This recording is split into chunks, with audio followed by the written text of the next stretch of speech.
نحمده ونستعينه ونستغفره ونؤمن به ونتوكل عليه ونعوذ بالله من شرور أنفسنا ومن سيئات أعمالنا من يهده الله فلا مضل له ومن يضلله فلا هادي له ونشهد أن لا إله إلا الله وحده لا شريك له ونشهد أن سيدنا ونبينا مولانا محمدا عبده ورسوله أرسله الله بالحق بشيرا ونذيرا وداعيا إلى الله بإذنه وسراجا منيرا أما بعد فقد قال الله تعالى في كلامه القديم أعوذ بالله من الشيطان الرجيم بسم الله الرحمن الرحيم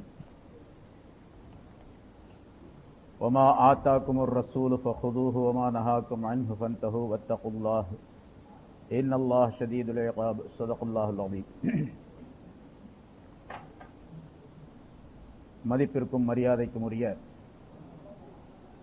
இந்த விழாவின் தலைவர் அவர்களே, கண்ணியத்திற்குரிய ஆலிம் பெருமக்களே, மரியாதைக்குரிய பெரியோர்களே, சகோதரர்களே, என்பது ஒரு யூனிவர்சிட்டி, பல்கலைக்கழகம். இதில் எல்லா விதமான கலைகளும் இங்கே கற்றுக்கொள்ளப்படும், கற்றுக் கொடுக்கப்படும், கற்றுக்கொள்ளப்படும். அதே போன்று எல்லா விதமான ஞானங்களும் இங்கிருந்து கிடைக்கப்பெறும். எல்லா விதமான மனிதனுக்கு தேவைப்படக்கூடிய எல்லா விஷயங்களும் இதிலிருந்து எடுக்கப்படும். அப்படிப்பட்ட அற்புதமான இடமாக அல்லாஹ் தஆலா மஸ்ஜிதை அமைத்து வைத்திருக்கின்றார் என்ற காரணத்தினால் தான் ரசூலுல்லாஹி ஸல்லல்லாஹு அலைஹி வஸல்லம் அவர்களுக்கு முதலாக அவர்கள் மதீனாவுக்கு சென்றவுடனேயே, மக்காவிலே அவர்கள் ஆற்றல் இல்லாதவர்களாக இருந்தார்கள், வாய்ப்பு இல்லாதவர்களாக இருந்தார்கள், வசதி இல்லாதவர்களாக இருந்தார்கள், மிக குறைந்த நபர்களை இஸ்லாத்தை ஏற்றுக்கொண்டிருந்தார்கள். ஆகவே அங்கே ஒரு விஷயத்தை செய்ய முடியவில்லை. இரண்டாவது, மக்காவிலே அல்லாஹ் தஆலா தன் புறத்திலிருந்து ஒரு மஸ்ஜிதை ஏற்படுத்தி தந்திருந்தால் அது நிலையாக இருந்து கொண்டிருக்கின்றது. அதனால் புதிதாக இன்னொரு மஸ்ஜிதை கட்ட வேண்டிய அவசியம் இல்லாமல் இருந்தது. அந்த மஸ்ஜிதிலே செய்ய வேண்டிய அமல்களை எல்லாம் செய்ய முடியாதவர்களாக இருந்தார்கள் ரசூலுல்லாஹி ஸல்லல்லாஹு அலைஹி வஸல்லம் அவர்கள். மதீனாவுக்கு போன பின்னாலே முதலாக அவர்கள் செய்த வேலை மஸ்ஜிது கட்டியதுதான், மஸ்ஜித் நபவி கட்டியதுதான். இரண்டு யத்தீமான சிறுவர்களிடத்திலிருந்து அந்த இடத்தை வாங்கி, காசு கொடுத்து வாங்கி, அதை மேலே பேரிச்சம் ஓலைகளால் அதனுடைய மேல் கூரையை அமைத்து அதனுடைய தொழுமிடமாக ரசூலுல்லாஹி ஸல்லல்லாஹு அலைஹி வஸல்லம் ஆக்கி வைத்து, மஸ்ஜிதி ஹாதா, என்னுடைய இந்த மஸ்ஜித், ஸலாத்துன் ஃபீ மஸ்ஜிதி ஹாதா அஃலலு மின் அல்ஃபி ஸலாத் ஃபீ கைரிஹா, இந்த என்னுடைய மஸ்ஜிதிலே தொழுவது மற்ற மஸ்ஜிதுகளை தொழுவதை விட 1000 மடங்கு மேலானது, மிகச் சிறந்தது என்பதாக ரசூலுல்லாஹி ஸல்லல்லாஹு அலைஹி வஸல்லம் அவர்கள் அந்த மஸ்ஜிதை பற்றியுள்ள சிறப்புகளையும் சொன்னார்கள். காரணம் என்னவென்று சொன்னால், அந்த மஸ்ஜித் தான் உலகத்தில் முதலாக மஸ்ஜித் ரசூலுல்லாஹி ஸல்லல்லாஹு அலைஹி வஸல்லம் அவருடைய பிரச்சாரத்திற்கு பின்னாலே நபி அவர்கள் எத்தனை விஷயங்களை சொல்லிக் கொடுத்தார்களோ, வாழ்க்கைக்கு தேவையானதை, மனிதன் அரசியலிலிருந்து அடுப்பியல் வரைக்கும் எத்தனை விஷயங்கள் இருக்கிறோம் அத்தனைக்கும் ரசூலுல்லாஹி ஸல்லல்லாஹு அலைஹி வஸல்லம் மஸ்ஜிதில் தான் வித்திட்டார்கள். மஸ்ஜிதில் தான் போர் பயிற்சிகள் நடைபெற்றன. போர் சம்பந்தமான விளக்கங்கள் அனைத்தையும் ரசூலுல்லாஹி ஸல்லல்லாஹு அலைஹி வஸல்லம் மஸ்ஜிதில் தான் சொன்னார்கள். அதே போன்று குடும்ப வாழ்க்கையில் ஏற்படக்கூடிய எல்லா பிரச்சனைகளையும் மஸ்ஜிதில் தான் ரசூலுல்லாஹி ஸல்லல்லாஹு அலைஹி வஸல்லம் சொன்னார்கள். யாருக்கு என்ன தீர்ப்பு தேவைப்பட்டாலும் சரி மஸ்ஜிதில் தான் சொல்லிக் கொண்டிருந்தார்கள். ஆக மஸ்ஜித் ஒரு பல்கலைக்கழகமாக ரசூலுல்லாஹி ஸல்லல்லாஹு அலைஹி வஸல்லம் அமைத்து தந்திருக்கின்றார்கள். மனித வாழ்க்கைக்கு தேவைப்படக்கூடிய அத்தனை விஷயங்களும் அதற்குள்ளே இருக்கின்றன. மஸ்ஜிதை மட்டும் சரியாக ஒரு மனிதர் பயன்படுத்திக் கொண்டால், என்ன செய்ய வேண்டுமோ, எப்படி செய்ய வேண்டுமோ, என்ன அமல்கள் செய்ய வேண்டுமோ அதை பரிபூர்ணமாக செய்து முடித்தால் அவர் மிகப்பெரிய வெற்றியாளராக ஆகிவிடுவார் என்பதிலே எந்த விதமான சந்தேகம் இல்லை. நிறைய ஆயத்துகளும் ஹதீசுகளும் நிறைய நமக்கு சொல்லி காட்டப்பட்டு இருக்கின்றன. ஆக மஸ்ஜிதிலே அல்லாஹ் தஆலா பல்வேறு விதமான நன்மைகளை வைத்திருக்கின்றார். அந்த நன்மைகளை பெறுவதற்குரிய வழி எத்தனை முறைகளிலே சொல்லப்பட்டு இருக்கின்றதோ அத்தனை முறைகளையும் செய்யக்கூடிய மனப்பக்குவம் உடையவர்களாக நாம் இருக்க வேண்டும். பெண்கள் சம்பந்தமாக ரசூலுல்லாஹி ஸல்லல்லாஹு அலைஹி வஸல்லம் அவர்கள் அதே மஸ்ஜிதை நபியில் வைத்துத்தான் பல விஷயங்களை சொல்லிக் கொடுத்தார்கள், கற்றுக் கொடுத்தார்கள். ஆரம்ப காலமாக இருந்த காரணத்தினால் பெண்கள் சில நேரங்களிலே சில தொழுகைகளுக்கு மஸ்ஜிதுக்கு வரலாம் என்பதாக அனுமதி அளித்திருந்தார்கள் ஆரம்ப நேரத்திலே. அதிலே காலையிலே சுபுகுடைய நேரத்திலே இருள் சூழ்ந்திருக்கக்கூடிய அந்த நேரத்திலே பெண்கள் வரலாம். பிறகு பகல் நேரம் முழுவதும் அவர்கள் வரக்கூடாது. இரவிலே ஒரு பகுதியிலே இஷாவுடைய தொழுகைக்காக வேண்டி அவர்கள் வரலாம். சுபுகுடைய தொழுகைக்கும் இஷாவுடைய தொழுகைக்கும் ரசூலுல்லாஹி ஸல்லல்லாஹு அலைஹி வஸல்லம் அனுமதி அளித்திருந்தார்கள். ஆனால் அனுமதி அளித்திருந்த ரசூலுல்லாஹி ஸல்லல்லாஹு அலைஹி வஸல்லம் அவர்கள் அந்த பெண்களை பார்த்து சொன்னார்கள், பெண்களுக்கு மஸ்ஜிதிலே தொழுவதை விட அவருடைய வீட்டு முற்றத்திலே தொழுவது மிக நல்லது. வீட்டு முற்றத்திலே அவர்கள் தொழுவதை விட அந்த முற்றத்திற்கு அப்பால் இருக்கக்கூடிய மற்றொரு ஹாலிலே தொழுவது நல்லது. அந்த ஹாலிலே தொழுவதை விட அதற்கும் உள்ளே இருக்கக்கூடிய ஒரு சிறிய பைட்ஸ், ஒரு சிறிய அறை, அதிலே தொழுவது நல்லது என்று 3 கட்டங்களை ரசூலுல்லாஹி ஸல்லல்லாஹு அலைஹி வஸல்லம் ஒரு வீட்டுக்கு பிரித்து காட்டி சொல்லி காட்டி பெண்கள் வீட்டிலே தொழுவதுதான் நல்லது என்பதையும் சொன்னார்கள். ஆனால் பெண்கள் இப்ப எப்படி பெண்கள்லாம் மஸ்ஜிதுக்கு வரணும், கூட்டத்துக்கு வரணும் அப்படின்லாம் சொல்றாங்களா? ஏன்னா அது வேடிக்கை பார்க்கறதுக்கு வர்றது அப்படிங்கிறது எல்லாத்துக்கும் விருப்பமான ஒன்று. அது பெண்களை சொல்ல வேண்டியதில் அவங்க எப்பவுமே வீட்டுக்குள்ள இருக்கிறாங்க. எங்கேயாவது வெளியே போறதுக்குள்ள சான்ஸ் கிடைச்சுன்னு சொன்னா விட மாட்டாங்க, உடனே வந்துருவாங்க. அது மாதிரி வெளியே வர்றதுக்கு விருப்பம். அதே மாதிரி சஹாபியத்தான அந்த பெண்மணிகளும் கூட மஸ்ஜிதுக்கு வர வேண்டும் என்று விரும்பினார்கள். ஆனால் ரசூலுல்லாஹி ஸல்லல்லாஹு அலைஹி வஸல்லம் இப்படி சொல்லிவிட்ட காரணத்தினால், அதாவது பெண்கள் இப்படித்தான் தொழ வேண்டும் என்று சொல்லிவிட்ட காரணத்தினால் ரசூலுல்லாஹி சஹாபாக்கள் தங்களுடைய பெண்களை தடை செய்தார்கள். அதாவது நீங்கள் போகக்கூடாது, ரசூலுல்லாஹி ஸல்லல்லாஹு அலைஹி வஸல்லம் அவர்கள் மஸ்ஜிதிலே தொழுவதை விட வீட்டிலே தொழுவதுதான் சிறப்பானது என்று சொல்லி இருக்கின்றார்கள். ஆகவே நீங்கள் வீட்டில் தான் இருக்க வேண்டும் என்பதாக கட்டாயப்படுத்தி அவர்களை தடை செய்தார்கள் சில சஹாபாக்கள். ரசூலுல்லாஹி ஸல்லல்லாஹு அலைஹி வஸல்லம் அவர்களுக்கு இந்த செய்தி தெரிந்தது. இப்படி சஹாபாக்கள் தங்களுடைய மனைவிமார்களை மஸ்ஜிதுக்கு வரக்கூடாது என்று தடை செய்கின்றார்கள் என்பதாக ரசூலுல்லாஹி ஸல்லல்லாஹு அலைஹி வஸல்லம் அந்த நேரத்தில் தான் இந்த ஹதீஸை சொன்னார்கள். எந்த நேரத்திலே அந்த ஹதீஸை சொல்லி இருக்கின்றார்கள் என்பதையும் கவனிக்க வேண்டும். பொதுவாக ஒரு ஹதீஸ் சொல்லப்பட்டிருக்கின்றது என்று சொன்னால் எந்த இடத்திலே சொன்னார்கள், யாருக்காக சொன்னார்கள், எந்த நோக்கத்திற்காக சொன்னார்கள், அது பொதுவானதா அல்லது ஹாஸானதா, அதாவது குறிப்பிட்ட சில நபர்களுக்கு உரியதா, சில காலத்திற்குரியதா, பொதுவாக எல்லா காலத்திற்கும் உரியதா என்பது பற்றி உள்ள விளக்கங்களை எல்லாம் தெரிய வேண்டும். காலத்துடைய சூழ்நிலை எப்படி இருக்கின்றது, அந்த கால சூழ்நிலைக்கு அதை சொன்னார்களா அல்லது பொதுவாக எல்லா காலங்களுக்கும் சொன்னார்களா என்பது பற்றியுள்ள விளக்கங்கள் எல்லாம் ஹதீஸிலே தெளிவுபடுத்தப்பட்டு இருக்கின்றன. அதையெல்லாம் விட்டுவிட்டு பெண்கள் மஸ்ஜிதுக்கு வரலாம் என்று பொதுவாக சொல்லக்கூடாது. இங்கே ரசூலுல்லாஹி ஸல்லல்லாஹு அலைஹி வஸல்லம் சொன்ன செய்தியை கேட்டு சஹாபாக்கள் அப்படி செய்த காரணத்தினால் அந்த சஹாபி பெண்மணிகள் ரசூலுல்லாஹி ஸல்லல்லாஹு அலைஹி வஸல்லம் அவர்களிடத்தில் ரிப்போர்ட் செய்தார்கள். இந்த விஷயம் ரசூலுல்லாஹி ஸல்லல்லாஹு அலைஹி வஸல்லம் அவர்களுக்கு தெரிந்தவுடனே சொன்னார்கள். சஹாபாக்களுக்கு பொதுவாக ஒரு ஹதீஸை சொன்னார்கள். லா தம்னஉ மசாஜிதக்கும், லா தம்னஉ மசாஜிதக்கும் நிசாஅக்கும், உங்களுடைய மஸ்ஜிதுகளுக்கு லா தம்னஉ நிசாஅக்குமுல் மசாஜித, உங்களுடைய பெண்கள், லா தம்னஉ இமா அல்லாஹி மசாஜித் அல்லாஹ், அல்லாஹ்வுடைய பெண்களை, அல்லாஹ்வுடைய அடிமையான அந்த பெண்களை அல்லாஹ்வுடைய மஸ்ஜிதுக்கு வருவதற்கு நீங்கள் தடை செய்யாதீர்கள். வலாக்கின் லயஹ்ருஜன்ன வஹுன்ன தஃபிலாத், எனினும் அவர்கள் வரும் பொழுது அடக்க ஒடுக்கமாக, மனம் பூசாதவர்களாக, வாசனை திரவியங்கள் பூசாதவர்களாக, தங்களை மூடி மறைத்தவர்களாக, யாருக்கும் தெரியாதவர்களாக, ஆண்களுடைய கண்களில் படாதவர்களாக அவர்கள் வந்து போக வேண்டும் என்ற கட்டளையும் ரசூலுல்லாஹி ஸல்லல்லாஹு அலைஹி வஸல்லம் சொன்னார். மஸ்ஜிதுக்கு பெண்கள் வரலாம்னு சொல்லக்கூடிய சிலர் என்ன பண்ணுவாங்க கேட்டா, இந்த பாதியை மட்டும் சொல்லுவாங்க. எந்த பாதிய?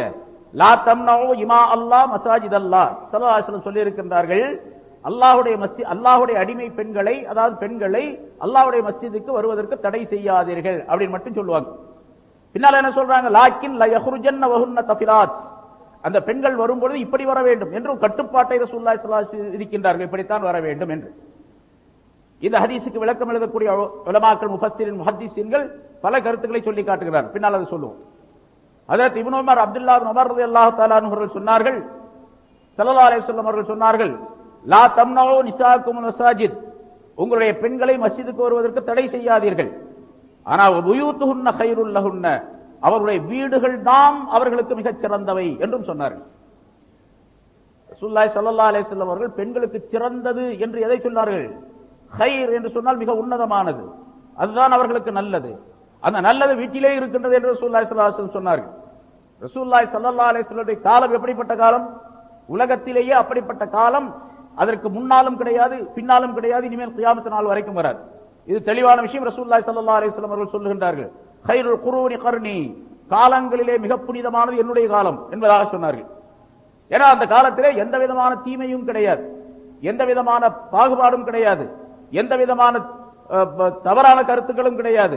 தக்வாவிலே முழுமையானவர்களாக சஹாபாக்கள் இருந்தார்கள். 1-2 பேர் தவறு செய்திருக்கின்றார்கள், அந்த தவறுக்கு அவர்களுக்கு ஒரு பரிகாரம் வழங்கப்பட்டு இருக்கின்றது என்றெல்லாம் ஹதீசுகள் வருகின்றது. ஆனால் அதே நேரத்தில் சஹாபாக்கள் ஒட்டுமொத்தமாக அவருடைய நிலை எப்படி இருந்தது என்று சொன்னால், அல்லாஹ் தஆலா தக்வாவுடைய முழு உருவமாக அவர்களை ஆக்கி வைத்திருந்தான். குர்ஆன்ல ஏராளமான ஆயத்துகள் இருக்கின்றன. சஹாபாக்களுடைய சிறப்புகளை பற்றி ஏராளமான ஆயத்துகள் இருக்கின்றன. தக்வா என்பது என்னவென்றே நமக்கு மருந்து கூட தெரியாது. இன்னைக்கு பேருக்கு வெளியே நம்ம சொல்லலாமே தவிர, இப்ப தக்வாவை பற்றி நான் சொல்ல வேண்டும் என்று சொன்னா 1 மணி நேரம் 2 மணி நேரம் பேசலாம், அவ்வளவுதான், பேச்சில தான் இருக்கும். தக்வா என்று சொன்னா அந்த பக்தி என்பது என்ன அப்படிங்கிறது நமக்கு முழுமையாக தெரியாது. எப்படி அந்த பக்தி நம்முடைய உள்ளத்திலே அமைந்திருக்க வேண்டும், எப்படி செயல்பாட்டிலே வெளியாக்கப்பட வேண்டும் என்றெல்லாம் நமக்கு தெரியாது. ஆனால் அல்லாஹ் சொல்லுகின்றான், படைத்தவன் சொல்லுகின்றான், அல்லாஹ் சஹாபாக்களை பற்றி அல்ஸமஹும் கலிமத்த தக்வா, தக்வா என்ற அந்த வார்த்தையை அவர்களுக்கு விதியாக்கி வைத்திருந்தான், கட்டாயமாக்கி வைத்திருந்தான்.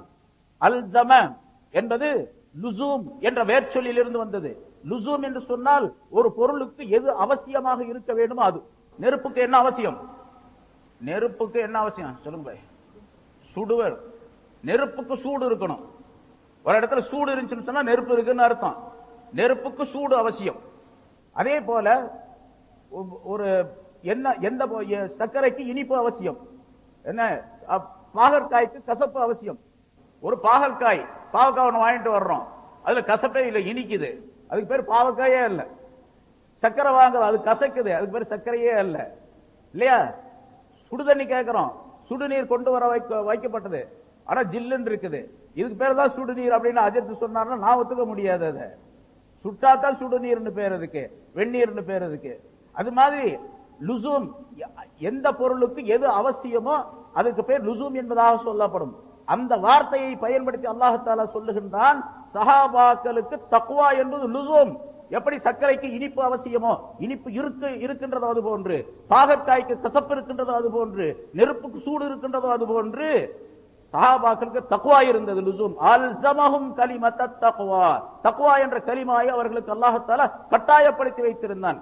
ஏனென்று சொன்னால் அல்ஸமஹும் கலிமத்த தக்வா வ கானூ அஹக்க பிஹா வ அஹ்லஹா, அதற்கு தகுதி படைத்தவர்கள் அவர்கள், தகுதி படைத்தவர்கள், தக்வாவுக்கு உரியவர்களாக அவர்கள் இருந்தார்கள். அதனால் தக்வாவுக்கு உரியவர்களாக அவரை ஆக்கி வைத்திருந்தான் என்று அல்லாஹ் தஆலா சொல்லுகின்றார். யாருக்கு அந்த சான்றை வழங்க முடியும்? இதை விட மிக பெரிய காரியம், பெரிய விஷயம் என்னவென்று சொன்னால், பல இடங்களில் அல்லாஹ் தஆலா குர்ஆனிலே ரலியல்லாஹு அன்ஹும் வ ரது அன்ஹு என்பதாக சொல்லுகின்றார். அவர்களை அல்லாஹ் தஆலா பொருந்திக் கொண்டான். அல்லாஹ் தஆலாவுடைய ரிலா என்ற திரு பொருத்தம் ஒரு மனிதரின் மீது ஏற்பட வேண்டும் என்று சொன்னால், அது அல்லாஹுவே சான்று கூற வேண்டும் என்று சொன்னால் எப்படிப்பட்ட நிலையில் இருக்கும்? அல்லாஹ்வே சொல்லுகின்றான், ரலியல்லாஹு அன்ஹும், அல்லாஹ் தஆலா அவர்களின் மீது திருப்தி கொண்டு விட்டான், அவர்களை பொருந்தி கொண்டு விட்டான் என்று சொன்னால், அந்த ரிலா என்ற திரு பொருத்தம் கிடைக்கப்பட்டவர் மிகப்பெரிய பாக்கியவானாக ஆகின்றார். அதை சஹாபாக்களுக்கு அல்லாஹ் தஆலா கொடுத்தார். இன்றும் நாம் சொல்லுகின்றோம், பெயரை சொன்னவுடனே ரலியல்லாஹு அன்ஹு என்பதாக சொல்ல வேண்டும். ஒரு சஹாபியுடைய பெயரை சொன்னவுடனே ரலியல்லாஹு அன்ஹு என்று சொல்வது முஸ்தஹப் என்பதாக சொல்லப்பட்டு இருக்கின்றது. அப்படிப்பட்ட அற்புதமான மனிதர்களாக அவர்கள் இருந்தார்கள். ஆகவே அந்த காலத்திலே, அந்த நேரத்திலே பெண்கள் மஸ்ஜிதுக்கு வருவதின் காரணமாக எந்த விதமான கெடுதிகளும் தீமைகளும் ஏற்பட்டு விடாது என்று இருந்தாலும் கூட, அப்படிப்பட்ட சூழ்நிலையில் இருந்தாலும் கூட என்பதாக சொன்னார்கள். வீட்டில் தொழுகிறதா நல்லது. ரசூலுல்லாஹி ஸல்லல்லாஹு அலைஹி வஸல்லம் சொன்னாங்க, பெண்கள் அந்த காலத்துல வந்தாங்க. அது எப்ப வந்தாங்க? ஃபஜ்ருக்கும் இஷாவுக்கு மட்டும்தான், வேற நேரத்துக்கு கிடையாது. அதையும் கவனத்தில் கொள்ள வேண்டும். இப்ப சொல்றாங்க 5 நேரத்துக்கும் கூப்பிடுறாங்க, ஜும்மாவுக்கும் கூப்பிடுறாங்க. பெண்களுக்கு அதான் பாங்கு கிடையாது, பாங்கு கடமை கிடையாது, இகாமத்து கிடையாது, ஜமாஅத்து கிடையாது, பெருநாள் கிடையாது, ஜும்மா கிடையாது. ஜும்மா, பெருநாள், ஜமாஅத்து எதுவுமே அவர்களுக்கு விதி அல்ல. இந்த ஜும்மா ஜமாஅத்தாக இருப்பது, அதான் சொல்லுவது, இகாமத்து சொல்லுவது, பெருநாள் நடத்துவது, ஜும்மாவுக்கு வருவது, இதெல்லாம் ஆண்களுக்கே சொந்தம், பெண்களுக்கு கிடையாது. பெண்களுக்கே கிடையாது என்று சொல்லும்போது ஏங்க வம்பு பண்ணி அவங்களை கூப்பிடுங்க? அது ரெண்டாவது. இப்போ ஃபித்னாவுடைய காலம், ஃபித்னாவுடைய காலம் இப்ப அல்ல. ஃபித்னாவில கிட்டத்தட்ட ஒரு 1,00,000 மடங்கு அந்த காலத்தில் ரசூலுல்லாஹி ஸல்லல்லாஹு அலைஹி வஸல்லம் காலத்தில் இருந்ததை விட 1,00,000 மடங்கு அதிகமான ஃபித்னா இப்பொழுது வந்திருக்கின்றது. அதே காலத்திலே ரசூலுல்லாஹி ஸல்லல்லாஹு அலைஹி வஸல்லம் அவர்களோடு மிக நெருக்கமாக இருந்த அன்னை ஆயிஷா ரலியல்லாஹு தஆலா அன்ஹா அவர்கள், பெண்கள் மஸ்ஜிதுக்கு போனதும் தெரியும், அவங்களும் பக்கத்துல மஸ்ஜிது பக்கத்துல தான் குடியிருந்தாங்க, மஸ்ஜிதோட ஒட்டித்தான் இருந்தாங்க. ஒரே ஒரு கீற்று, ஒரு ஓலை மட்டும்தான் இடைவெளியாக இருந்தது, தடுப்பாக இருந்தது. அந்த நிலையிலே அன்னை ஆயிஷா ரலியல்லாஹு தஆலா அன்ஹா அவர்கள் மஸ்ஜிதை ஒட்டி இருந்தார்கள். ரசூலுல்லாஹி ஸல்லல்லாஹு அலைஹி வஸல்லம் அவருடைய காலத்திற்கு பின்னாலே பல பெண்கள் இதே மாதிரி தொழுகைக்கு வந்து கொண்டிருந்தார்கள். ஹஜ்ரத் அபூபக்கர் சித்திக் ரலியல்லாஹு தஆலாவுடைய காலத்திலே ஒரு 2.5 வருஷம் தான் அவங்களுடைய ஆட்சி, அதனால பிரச்சனை எதுவும் வரல. ஹஜ்ரத் உமர் ரலியல்லாஹுடைய ஆட்சி வந்த உடனே ஹஜ்ரத் உமர் ரலியல்லாஹு தஆலா அவர்கள் பெண்கள் மஸ்ஜிதிற்கு வரக்கூடாது என்று தடை செய்தார்கள். ஏனென்று சொன்னால் இது ஃபித்னாவுடைய காலம் ஆரம்பமாகிவிட்டது. மக்களுடைய மனதிலே ரசூலுல்லாஹி ஸல்லல்லாஹு அலைஹி வஸல்லம் காலத்தில் இருந்ததை போன்றுள்ள பக்தி இல்லை, கொஞ்சம் குறைவு ஏற்பட்டு விட்டது. நபி அவர்களை பார்க்கும் பொழுது எப்படி இருந்ததோ அந்த நிலை இல்லை. அதனால இந்த பெண்கள் மஸ்ஜிதிற்கு வராமல் இருப்பதுதான் நல்லது என்பதாக சொல்லி சட்டமாகவே ஆக்கினார்கள், அதை பெண்கள் மஸ்ஜிதிற்கு வரக்கூடாது என்பதாக. யார் ஆக்கியது? ஹஜ்ரத் உமர் ரலியல்லாஹு தஆலா அவர்கள். உமருக்கு ஆக்குவதற்கு அதிகாரம் என்ன இருக்கின்றது? ரசூலுல்லாஹி ஸல்லல்லாஹு அலைஹி வஸல்லம் சொன்னார்கள், அதிகாரத்தை தந்திருக்கின்றார்கள் உமர் ரலியல்லாஹு தஆலா அவர்களுக்கு. இன்னல்லாஹ ஜஅலல் ஹக்காஃபி அலா லிசானி உமர வ கல்பிஹி. அல்லாஹ் தஆலா உமருடைய நாவிலும் அவருடைய கல்விலும் சத்தியத்தை அல்லாஹ் தஆலா அமைத்து வைத்திருக்கின்றான் என்று ரசூலுல்லாஹி ஸல்லல்லாஹு அலைஹி வஸல்லம் அவர்கள் சொன்னார்கள். எனக்கு பின்னால் நபி கிடையாது, அப்படி நபியாக வர வேண்டும் என்று சொன்னால் உமர் தான் வர வேண்டும் என்பதாக சொன்னார்கள். நபி கிடையாது, ஆனால் அப்படி ஒரு காலம் அப்படி இருந்தால் அதற்கு தகுதி பெற்றவர் உமர் தான் என்பதாக சொன்னார்கள். அதே போன்று உமர் ரலியல்லாஹு தஆலா அவர்கள் எதை அபிப்பிராயப்பட்டார்களோ அப்படிப்பட்ட பல விஷயங்கள் குர்ஆனிலே அல்லாஹ் தஆலா ஆயத்தை இறக்கி வைத்திருக்கின்றார், நிறைய ஆயத்துகளை இறக்கி வைத்திருக்கின்றார். 3 இடம், 6 இடங்கள், 20 இடங்கள், 20க்கு மேற்பட்ட 22 இடங்கள், 21 இடங்கள் என்பதாக சொல்லப்பட்டு இருக்கின்றது. 21 இடங்களிலே ஹஜ்ரத் உமர் ரலியல்லாஹு தஆலா அவர்கள் எப்படி நினைத்தார்களோ அதுபோன்று அல்லாஹ் தஆலா ஆயத்துகளை இறக்கி வைத்தான் என்பதாக. அப்ப அல்லாஹ்வுடைய அபிப்பிராயம், உமருடைய அபிப்பிராயம் அல்லாஹ்வுடைய அபிப்பிராயத்துக்கு நேர்பட்டு இருந்தது என்பதாக பொருளாகும். அப்படிப்பட்ட உமர் ரலியல்லாஹு தஆலா அவர்கள் சொல்லுகின்றார்கள் என்று சொன்னால் அதை செய்யாமல் வேறு யார் சொல்றது செய்கிறது? ஒருத்தர் சொல்றாரு, உமர் சொன்னதை நம்ம செய்யணுமா? ரசூலுல்லாஹ்வுக்கு மாத்தமா சொல்லிட்டு அதை செய்யணுமா? ரசூலுல்லாஹ்வுக்கு மாத்தமா ஒரு காலம் ஒரு போதும் ஒரு அணுவளவும் ஹஜ்ரத் உமர் ரலியல்லாஹு தஆலா செய்ய கிடையாது. ரசூலுல்லாஹி ஸல்லல்லாஹு அலைஹி வஸல்லம் அவர்கள் என்ன விரும்பினார்களோ அதைத்தான் உமர் ரலியல்லாஹு தஆலா செய்தார். அதை முதல்ல புரிஞ்சுக்கணும். ரசூலுல்லாஹ்வுக்கு மாத்தமா செய்யல. ஸல்லல்லாஹு அலைஹி வஸல்லம் அவர்கள் எதை விரும்பினார்களோ, எந்த நிலை ரசூலுல்லாஹி ஸல்லல்லாஹு அலைஹி வஸல்லம் அவருடைய உள்ளத்திலே இருந்ததோ, அவருடைய பேச்சின் மூலமாக, செயலின் மூலமாக, சொல்லின் மூலமாக, ஹதீஸ்களின் மூலமாக இருக்கின்றதோ அதைத்தான் ஹஜ்ரத் உமர் ரலியல்லாஹு தஆலா அவர்கள் சொன்னார். அதனால ஹஜ்ரத் உமர் ரலியல்லாஹு தஆலா அவர்கள் சொன்னதை அலட்சியம் செய்துவிட்டு நான் தனியாக ஒரு சட்டம் சொல்லுகின்றேன் என்று ஒருவர் சொன்னால் அது தூக்கி எறியப்பட வேண்டியது என்பதை நாம் நினைவில் வைத்துக் கொள்ள வேண்டும். சரி, ஹஜ்ரத் இப்ப ஆயிஷா ரலியல்லாஹு தஆலாவுடைய காலத்தில், அதாவது உமர் ரலியல்லாஹு தஆலாவுடைய ஆட்சி காலத்திலே சில பெண்கள், ஒரு பெண் ரசூலுல்லாஹி ஹஜ்ரத் அன்னை ஆயிஷா ரலியல்லாஹு தஆலா அன்ஹா அவர்களிடத்தில் வந்து, அம்ரா என்று ஒரு பெண், அவர் ஆயிஷாவிடத்தில் வந்து சொல்லுகின்ற, ஆயிஷா ரலியல்லாஹு தஆலா அன்ஹா அவர்களிடத்தில் வந்து கேட்டார், இந்த மாதிரி ரசூலுல்லாஹி ஸல்லல்லாஹு அலைஹி வஸல்லம் உடைய காலத்துல நாங்க எல்லாம் மஸ்ஜிதுக்கு வந்துகிட்டு இருந்தோம் தொழுகைக்கு, இப்போ உமர் அதை தடை செய்கின்றார், இது என்ன நியாயம்? இது உமர் செய்யறதுக்கு எப்படி என்ன அதிகாரம் இருக்கு? ரசூலுல்லாஹ் சொன்னதை எப்படி தடுக்கலாம்? இப்படி கேட்கறாங்கல்ல, அது மாதிரி கேட்டாங்க அந்த பெண்ணும், எப்படி ரசூலுல்லாஹி ஸல்லல்லாஹு அலைஹி வஸல்லம் சொன்னதை இவர் தடுக்கலாம் அப்படின்னு கேட்கிறாங்க.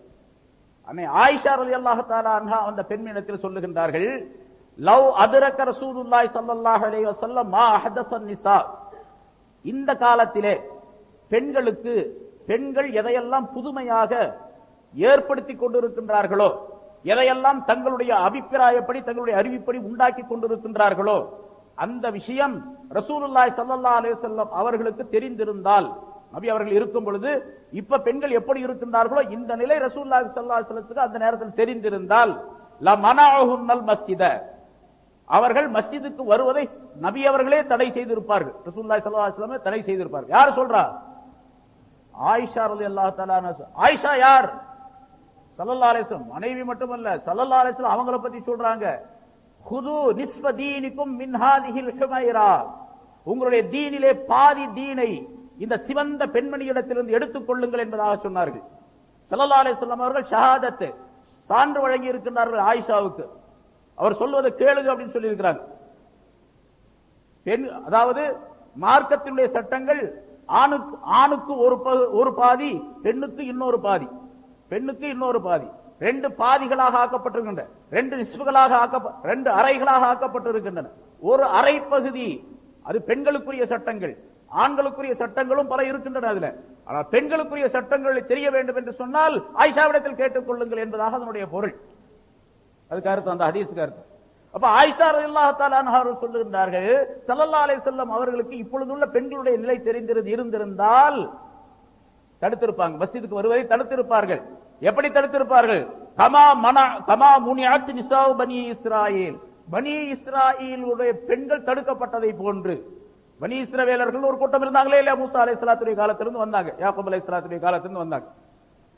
அந்த பனி இஸ்ரவேலர்கள் எல்லாம் அவங்களுக்கு பெண்களுக்கு சட்டம் என்ன என்று சொன்னால், அவங்க மஸ்ஜிதுக்கு வரக்கூடாது, ஆண்கள் மட்டும்தான் மஸ்ஜிதிலே தொழ வேண்டும். அவங்களுக்கு தனி சட்டங்கள் நிறைய தனியாக இருந்தன. அதாவது நம்மை போன்று தாராளமான, அதாவது சலுகை கூடிய சட்டங்கள் எல்லாம் அவர்களுக்கு கிடையாது. சலுகை இல்லாத பல சட்டங்கள், கண்டிப்பான சட்டங்கள் நிறைய இருந்தன. அதிலே ஆண்கள் மட்டும்தான் மஸ்ஜிதிலே வந்து தொழ வேண்டும், பெண்கள் எல்லாம் வீட்டில் தான் தொழ வேண்டும், மஸ்ஜிதுக்கு வந்தால் அவர்களுடைய தொழுகை கூடாது என்று பனி இஸ்ரவேலர்களுக்கு சட்டம் இருந்தது. அப்படி பனி இஸ்ரவேலர்களுடைய பெண்கள் தடை செய்யப்பட்டதை போன்று நபி அவர்கள் இப்போ இந்த பெண்களையும் தடுத்திருப்பார்கள் என்பதாக அம்ரா என்ற அந்த பெண்ணிடத்தில் ஆயிஷா ரலியல்லாஹு தஆலா அவர்கள் சொன்ன பொழுது அந்த பெண் ஆச்சரியப்பட்டு கேட்டார், முனியாத் நிசாஉ பனி இஸ்ராயில், பனி இஸ்ராயலுடைய பெண்கள் அப்படி தடுக்கப்பட்டார்களா என்று கேட்டார். காலத்தினாம், ஆம், தடை செய்யப்பட்டிருந்தார்கள் அவர்கள். பெண்கள் மஸ்ஜிதிற்கு வரக்கூடாது என்று பனி இஸ்ரவேலர்களுடைய சட்டம் இருந்தது. அதே போன்ற சட்டத்தை ரசூலுல்லாஹி ஸல்லல்லாஹு அலைஹி வஸல்லம் அவர்கள் இப்பொழுது ஏற்படுத்தி இருப்பார்கள் அவர்கள் இருந்திருந்தால் என்று சொன்னார். ஆயிஷா சொல்றதை கேட்கிறதா, உமர் சொல்றதை கேட்கிறதா, இவர் சொல்றதை கேட்கிறதா? எவர் சொல்றது கேட்கிறது? பெண்கள் வரக்கூடாது. அவள் எவ்வளவு பெரிய பாதுகாப்பு இருந்தாலும் சரி, அது இப்ப ரொம்ப குழப்பமான காலம். இன்னும் சொல்ல போனா பெண்களுக்கு தனி வழி இருக்கின்றது, தனி இடம் இருக்கின்றது, தனியா அவர்கள் அப்படியே வந்துட்டு அப்படியே போயிருவாங்க. அப்படின்னு இருந்தாலும் கூட இப்ப இந்த இடத்துல வச்சுங்க, இந்த மசீதில மேல பெண்கள் இருக்கிறாங்க, சத்தமெல்லாம் கேட்கல, அவங்களுக்கு தனி வழி இருக்கு, தனியா ஒளி செய்யறதுக்கு இடம் இருக்குது, பெண்கள் அந்தந்த நேரத்தில் கூட்டம் கூட்டமா வர்றாங்க, மேல இருக்கிறாங்க என்று இருந்தால், கீழே உட்கார்ந்து இருக்கிற ஆம்பளைங்களா என்ன போல ஆளுங்களுக்கு என்ன வர நினைப்ப, பொம்பளைங்களா மேல இருக்காது, திடீர்னு சத்தம் கேட்குது அப்படின்னு அந்த எண்ணம் கூட தொழுகையில வரக்கூடாது. தொழுகையில அந்த எண்ணம் வரக்கூடாது. அப்படி எண்ணம் இல்லாம நீங்க தொழுகிறீங்களா அப்படின்லாம் கேட்கக்கூடாது. அது வருது, நிறைய குதிரை கழுதை எல்லாம் வரும், அது வேற விஷயம். ஆனா பெண்கள் வந்தாங்கன்னு சொன்னா இது அதை விட அதிகமாக எண்ணங்கள் வரும். அப்படி வரக்கூடாது. இப்படி பெண்கள் வருவதன் காரணமாக பல்வேறு விதம். சரி, அவங்க வந்துட்டு போறாங்க அப்படின்னு சொன்னா சாதாரண வந்துட்டு போயிடுவாங்களா? அவங்க கீழே இறங்குறாங்க, இந்த பக்கம் படி இருக்குது, கீழே இறங்குறாங்க, அங்க 4 பொம்பளை பேசிட்டு இருப்பாங்க, அடுத்து கொஞ்சம் தூரம் தள்ளி 4 பொம்பளை பேசிட்டு இருப்பாங்க, அந்த பக்கம் 4 பேர் பேசுவாங்க, 10 பேர் நடந்து வருவாங்க, 10 பேர் ஸ்கூட்டர்ல வருவாங்க, 10 பேர் கார்ல வருவாங்க. அவருடைய ஹஸ்பண்ட் எல்லாம் கொண்டாந்து விட்டுட்டு போவாரு, அப்புறம் கூப்பிடுறதுக்கு வருவாரு. அந்த பொண்ணு இந்த பொண்ணை பார்ப்பாங்க, இந்த பொண்ணு அப்படி நீ தான் நேற்று பார்த்தேன்னு இது வரைக்கும் பார்க்கவே இல்லை அப்படின்லாம் பேசுவாங்க. இப்படி பல விதமான பிரச்சனைகள் வரும். பெண்களை பத்தி இதுல எழுதி வச்சு, பெண்கள் அதாவது இஸ்லாத்துல தான் பெண்ணுக்கு முழுமையான உரிமை கொடுக்கப்பட்டு இருக்கின்றது. மஸ்ஜிதுக்கு வரக்கூடாதுன்னு தடை செஞ்சதுனால அவங்களுக்கு உரிமை பறிக்கப்பட்டதுன்னு அர்த்தம் அல்ல. அவங்களுடைய உரிமையை நிலைநாட்டுவதற்காக தான் மஸ்ஜிதுக்கு வரக்கூடாதுன்னு சொல்றது. பெண்களை வெளியே வரக்கூடாது, அவர்கள் பர்தா போட வேண்டும், புர்கா போட வேண்டும், முழுமையாக அவர்கள் மூடி இருக்க வேண்டும், ஆண்களுக்கு மத்தியில் வரக்கூடாது, சத்தம் கூட கேட்கக்கூடாது. பெண்கள் மேடையில ஸ்பீச் பண்றதோ, அதாவது பேசுவதோ, பயான் பண்றதோ அதெல்லாம் கூடாது. எப்படி பெண்களை அந்நிய ஆண்கள் பார்ப்பது, அந்நிய ஆண்களை பெண்கள் பார்ப்பது கூடாதோ, அதே போன்று அவருடைய குரலை கேட்பதும் கூடாது, ஹராம். மார்க்கத்தினுடைய ஷரியத்தினுடைய சட்டம் அது. என்ன சட்டம்? எல்லாம் தான் பொம்பளை எல்லாம் நிறைய பேசுறாங்களே, நம்ம பொம்பளைங்கள்ல நிறைய மேடைகள்ல அப்படின்னா தப்பு பண்றாங்க. கூப்பிட்டு பேச வைக்கிறவங்களும் தப்பு பண்றாங்க, அவங்களும் வந்து தப்பு பண்றாங்க. அது மட்டும் இல்லாம அந்த பெண்கள் வந்து பேசுவதும் கூட எப்படி பேசுறாங்க அப்படின்னு கேட்டீங்கன்னு சொன்னா, நம்ம ஆம்பளைங்க பேசுறதை விட அதிகமான சத்தத்தோடு பேசுறது மட்டுமல்லாமல் சட்டங்களை எல்லாம் தாறுமாறாக சொல்லக்கூடிய சூழ்நிலையும் சில பெண்களிடத்தில் ஏற்பட்டு விடுகின்றது. இஸ்லாத்துடைய சட்டங்களை தாறுமாறாக தவறாக சொல்லக்கூடிய சூழ்நிலையும் கூட ஏற்பட்டு விடுகின்றது. அதனால கூட பெண்களுக்கு முதலிடம் கொடுத்து முழு உரிமை கொடுத்தது ரசூலுல்லாஹி ஸல்லல்லாஹு அலைஹி வஸல்லம் அவர்கள், இஸ்லாம் மட்டும்தான். அதனால ரசூலுல்லாஹி ஸல்லல்லாஹு அலைஹி வஸல்லம் அவர்கள் பெண்களை பற்றி அதிகமான அக்கறை எடுத்துக்கொண்டு பல நேரங்களிலே சொல்லி தந்தார்கள். அதே போல மௌத்தாகக்கூடிய நேரத்திலும் கூட, சக்ராத்துடைய நேரத்திலும் கூட அல்லாஹ் ஃபின் நிசா, பெண்களுடைய விஷயத்தில் அல்லாஹ்வை பயந்து கொள்ளுங்கள் என்பதாக சொன்னார். அப்படின்னு சொன்னா பெண்களுக்குரிய உரிமையை சரியாக நிலைநாட்டுங்கள் என்பதாக பொருளாகும். பெண்களை நீங்கள் ஒரு போக பொருளாக மட்டும் கருதாதீர்கள், பெண்களை நீங்கள் வீட்டுக்கு அடிமையாக மட்டும் கருதாதீர்கள், அவர்கள் மூலமாக ஏராளமான நன்மைகள் உங்களுக்கு கிடைக்கப்பெறுகின்றன என்பதாக குறிப்பிட்டார்கள். அல்லாஹ் தஆலா குர்ஆனில் இன்னல் முஸ்லிமீன வல் முஸ்லிமாத்தி வல் முஃமினீன வல் முஃமினாத்தி வல் கானிதீன வல் கானிதாத் என்ற ஆயத்தில் அல்லாஹ் தஆலா 10 விஷயங்களை சொல்லி காட்டுகிறார். ஆண்களோ பெண்களோ யாராக இருந்தாலும் சரி, முஸ்லிமாக இருக்கக்கூடியவர்கள், மூமினாக இருக்கக்கூடியவர்கள், வணக்கம் செய்யக்கூடியவர்கள், பொறுமையோடு இருக்கக்கூடியவர்கள், தொழக்கூடியவர்கள், ஜகாத் கொடுக்க சதகா செய்யக்கூடியவர்கள் என்று 10 விஷயங்களை அல்லாஹ் தஆலா சொல்லி லஹும் மக்ஃபிரத்தும் வ அஜ்ருன் அலீம், இவர்கள் யாராக இருந்தாலும் சரி அவர்களுக்கு மகத்தான கூலியும் மன்னிப்பும் உண்டு என்பதாக அல்லாஹ் குறிப்பிடுகின்றார். அப்படிப்பட்ட அற்புதமான தன்மைகள் எல்லாம், நிறைவான பாக்கியங்கள் எல்லாம் அந்த பெண்களுக்கு உண்டு. அது இஸ்லாத்தில் கொடுக்கப்பட்டதை போன்று வேறு எதிலும் கிடையாது. பெண்களுக்கு உரிமை வேண்டும் என்பது, உரிமை கொடுக்கப்படுவது என்பது எந்த இடத்தில் அவர்கள் இருக்க வேண்டுமோ அந்த இடத்தில் தான் இருக்க வேண்டும். அந்த இடத்தில் இருந்தால்தான் அவர்களுக்கு பாதுகாப்பு, அவருடைய கற்புக்கு பாதுகாப்பு, பொருளுக்கு பாதுகாப்பு, அழகுக்கு பாதுகாப்பு, வேலைக்கு பாதுகாப்பு, அவருடைய எல்லா விதமான பாதுகாப்பும் இருக்கக்கூடிய இடத்தில் இருந்தால்தான். அதனால்தான் அல்லாஹ் தஆலா ரசூலுல்லாஹி ஸல்லல்லாஹு அலைஹி வஸல்லம் மனைவியர்களுக்கு அல்லாஹ் கட்டளையிட்டான், வகர்ன ஃபீ புயூதிகுன்ன, நீங்கள் உங்களுடைய வீடுகளிலேயே தங்கி இருக்க வேண்டும், வீட்டுக்கு விட்டு வெளியே வரக்கூடாது. ரொம்ப ரொம்ப நிர்பந்தமான தேவை இருந்தால், அந்த தேவைக்கு இவர்களை தவிர வேறு எவரும் செல்ல முடியாது, அந்த தேவையை வேறு எவரும் நிறைவேற்றி தர முடியாது என்ற நிலையில் இருந்தால்தான் பெண்கள் தங்களை முழுமையாக புர்காவால் பர்தாவால் மறைத்துக் கொண்டு அவர்கள் வெளியே செல்லலாம். அதை சொல்லுகின்றார் அல்லாஹ் தஆலா, வலா தபர்ருஜ தபர்ருஜல் ஜாஹிலியத்தில் ஊலா, முந்திய அறியாமை காலத்திலே பெண்கள் வெளியே போனதை போன்று நீங்கள் போகாதீர்கள், வெளியே செல்லாதீர்கள் என்று அல்லாஹ் குறிப்பிடுகின்றார். பெண்களுக்கு முழு உரிமை என்பது அவர்கள் வீட்டுக்குள்ளே இருப்பதுதான், அதுதான் உரிமைகள். வெளியே வர்றதுக்கு பேர் உரிமை அல்ல. ஆனா இன்னைக்கு மற்ற கௌமுகள் சொல்லுகின்றார்கள், அவர்களுக்கு கானூன் கிடையாது, சட்டம் கிடையாது, ஈமான் கிடையாது, பெண்கள் ஆண்கள் சமமானவர்கள் என்பதாக நினைத்துக் கொண்டிருக்கின்றார்கள். அப்படி இருக்கவே முடியாது. யாராவது சொல்லக்கூடியவர்களை கூப்பிட்டு நம்ம விசாரிச்சு அவர் கேட்டோம் அப்படின்னு சொன்னா அவங்களால பதில் சொல்ல முடியாது. ஆணுக்கு பெண் சமம், ஆணுக்கு பெண் நிகர் அப்படின்னு சொல்றாங்க. அதே மாதிரி பாரதியார் கண்ட புதுமை பெண் என்பதாக சொல்லி பெண்கள் எல்லாம் வெளியே வந்து அரைகுறையான ஆடைகளோடு இன்னைக்கு நிறைய பார்க்கிறோம். அது எல்லாம் வெளியே போனா ஹராமான பார்வை இல்லாம வீட்டுக்கு திரும்பி போக முடியாது. அந்த மாதிரி சூழ்நிலையில கால சூழ்நிலை அமைந்திருக்கின்றது. அதனால பெண்கள் அவர்களை பார்த்து நாமும் அப்படித்தான் இருக்க வேண்டும் என்று முஸ்லிமான பெண்கள் நினைத்தால் அது மிகப்பெரிய தவறு. ஆனா இவங்க காலத்துல இவர்களுடைய நிலை எப்படி இருந்தது? 1400 ஆண்டுகளுக்கு முன்னதாகவே அல்லாஹ் தஆலா குர்ஆனிலும் ரசூலுல்லாஹி ஸல்லல்லாஹு அலைஹி வஸல்லம் தங்களுடைய சட்டத்திலும் பெண்களுக்கு முழு உரிமை கொடுத்து இப்படித்தான் இருக்க வேண்டும் என்று சொல்லி அவர்களுக்கு எல்லா விதமான சலுகைகளையும் கொடுத்து அல்லாஹ் தஆலா ஆக்கி வைத்திருந்தார். மிகப்பெரிய சலுகை பெற்றவர்களாக அவர்கள் இருந்தார்கள். ஆனால் நீண்ட நெடிய காலமாக, சமீப காலத்தில் தான் இப்ப புதுமை பெண் என்பதாக சொல்லிக் கொண்டு வெளியே வந்து அவர்கள் ஆணுக்கு பெண் நிகரானவர்கள் என்பதாக சொல்லிக் கொண்டு இருக்கின்றார்கள். ஆரம்ப காலத்தில் எப்படி இருந்தது அவர்களுடைய இடத்துல என்று சொன்னால், பெண் பிறப்பு இழிவானது. ஒருத்தர் சொன்னார், பெண் பிறப்பு இழிவானது, பெண்ணாக பிறத்தல் மோசமானது, பெண் அறிவில்லாதவள், பெண் ஏழை பிறப்பு, சீவக சிந்தாமணி அப்படிங்கிற புத்தகத்தில் உள்ளது. அவர்களுக்குரிய ஒரு வேதமாக நன்னெறி புத்தகமாக போற்றப்படக்கூடிய ஒரு சீவக சிந்தாமணி என்ற புத்தகத்தில் உள்ள வாசகம் இது. அதே மாதிரி பெண்களுக்கு மோட்சம் என்பதே கிடையாது, பெண் மானுட ஜாதியாக கருதப்பட முடியாதவள், மனுஷியாகவே கருத முடியாதுங்க அவளை அப்படின்னு சொல்லுது சூடாமணி. இது ஒரு நன்னெறி புத்தகம். பெண்கள் பாவ யோனிகளில் பிறந்தவர்கள், பாவ வழிகளிலே பிறந்தவர்கள், பெண்கள் கீழான பிறவிகள். பகவத்கீதையிலே உள்ளது. பகவத்கீதைகள் மிகப்பெரிய ஒரு புனிதமான நூலாக, அது மறையாக போற்றப்படக்கூடிய ஒன்று. பகவத்கீதை பத்தி நிறைய நீங்களை படிச்சிருப்பீங்க, கேட்டிருப்பீங்க. அதுல சொல்லப்படக்கூடிய பெண்கள் இப்படிப்பட்ட இழிவான தரமுடையவர்கள் என்பதாக சொல்லிக் கொண்டிருந்த காலம் அவர்களிலே.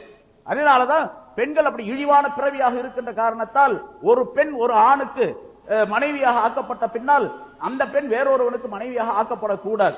இந்த பெண் கழிவுபட்டவளாக ஆக்கப்பட்டு விடுகின்றால், ஆகவே இன்னொருவன் இவளை திருமணம் செய்து கொள்ளக்கூடாது என்பதற்காக வேண்டி கணவன் இறந்தவுடனே உடன்கட்டை ஏறக்கூடிய ஒரு நிலையை உண்டாக்கி வைத்திருந்தார்கள், சட்டத்தை உண்டாக்கி வைத்திருந்தார். பெண்களுக்கு அப்படியெல்லாம் நிறைய செய்திகள் இருக்கு, நிறைய விஷயங்கள் இருக்கின்றன.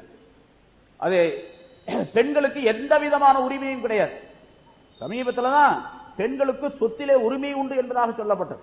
இப்ப சமீபத்தில் போன வாரம் கூட பேப்பர்ல நீங்க பார்த்திருப்பீங்க, பெண்களுக்கு ஆண்களை போன்று சொத்திலே பாதி கொடுக்க வேண்டும். தந்தை இறந்து விட்டால் எப்படி ஆணுக்கு சொத்து வருகின்றதோ அதே போன்று பெண்ணுக்கும் கொடுக்க வேண்டும். ஒருவர் இறந்து விட்டார், அவருக்கு ஒரு ஆண் ஒரு பெண் என்ற 2 மக்கள் இருக்கின்றார்கள் என்று சொன்னால் சொத்துக்களை பாதி பாதியாக பிரித்து கொடுக்க வேண்டும் என்று ஒரு சட்டத்தை இயற்றி இருக்கின்றார்கள். இதெல்லாம் நாம் பார்க்க, இதெல்லாம் சமீப காலத்தில் ஏற்பட்டது. ஆனால் 1400 ஆண்டுகளாக ரசூலுல்லாஹி ஸல்லல்லாஹு அலைஹி வஸல்லம் அவர்கள் எப்பொழுது அல்லாஹ் தஆலா சட்டம் சொன்னாலும் நபி அவர்கள் அதை பிரகடனப்படுத்தினார்கள். அந்த நேரத்தில் இருந்து பெண்ணுக்கு முழு உரிமை வழங்கக்கூடிய ஒரு மார்க்கம் இருக்கின்றது என்று சொன்னால் அது இஸ்லாம். அதனால பெண்கள் மஸ்ஜிதுக்கு வருவது இருக்கின்றதே, அது பெண்களுடைய அந்த உரிமையை பறிப்பதாகும், பெண்களுக்கு அந்த சுதந்திரத்தை பறிப்பதாகும். மஸ்ஜிதுக்கு வருவது சுதந்திரம் அல்ல, மஸ்ஜிதுக்கு வராமல் இருப்பதுதான் சுதந்திரம்.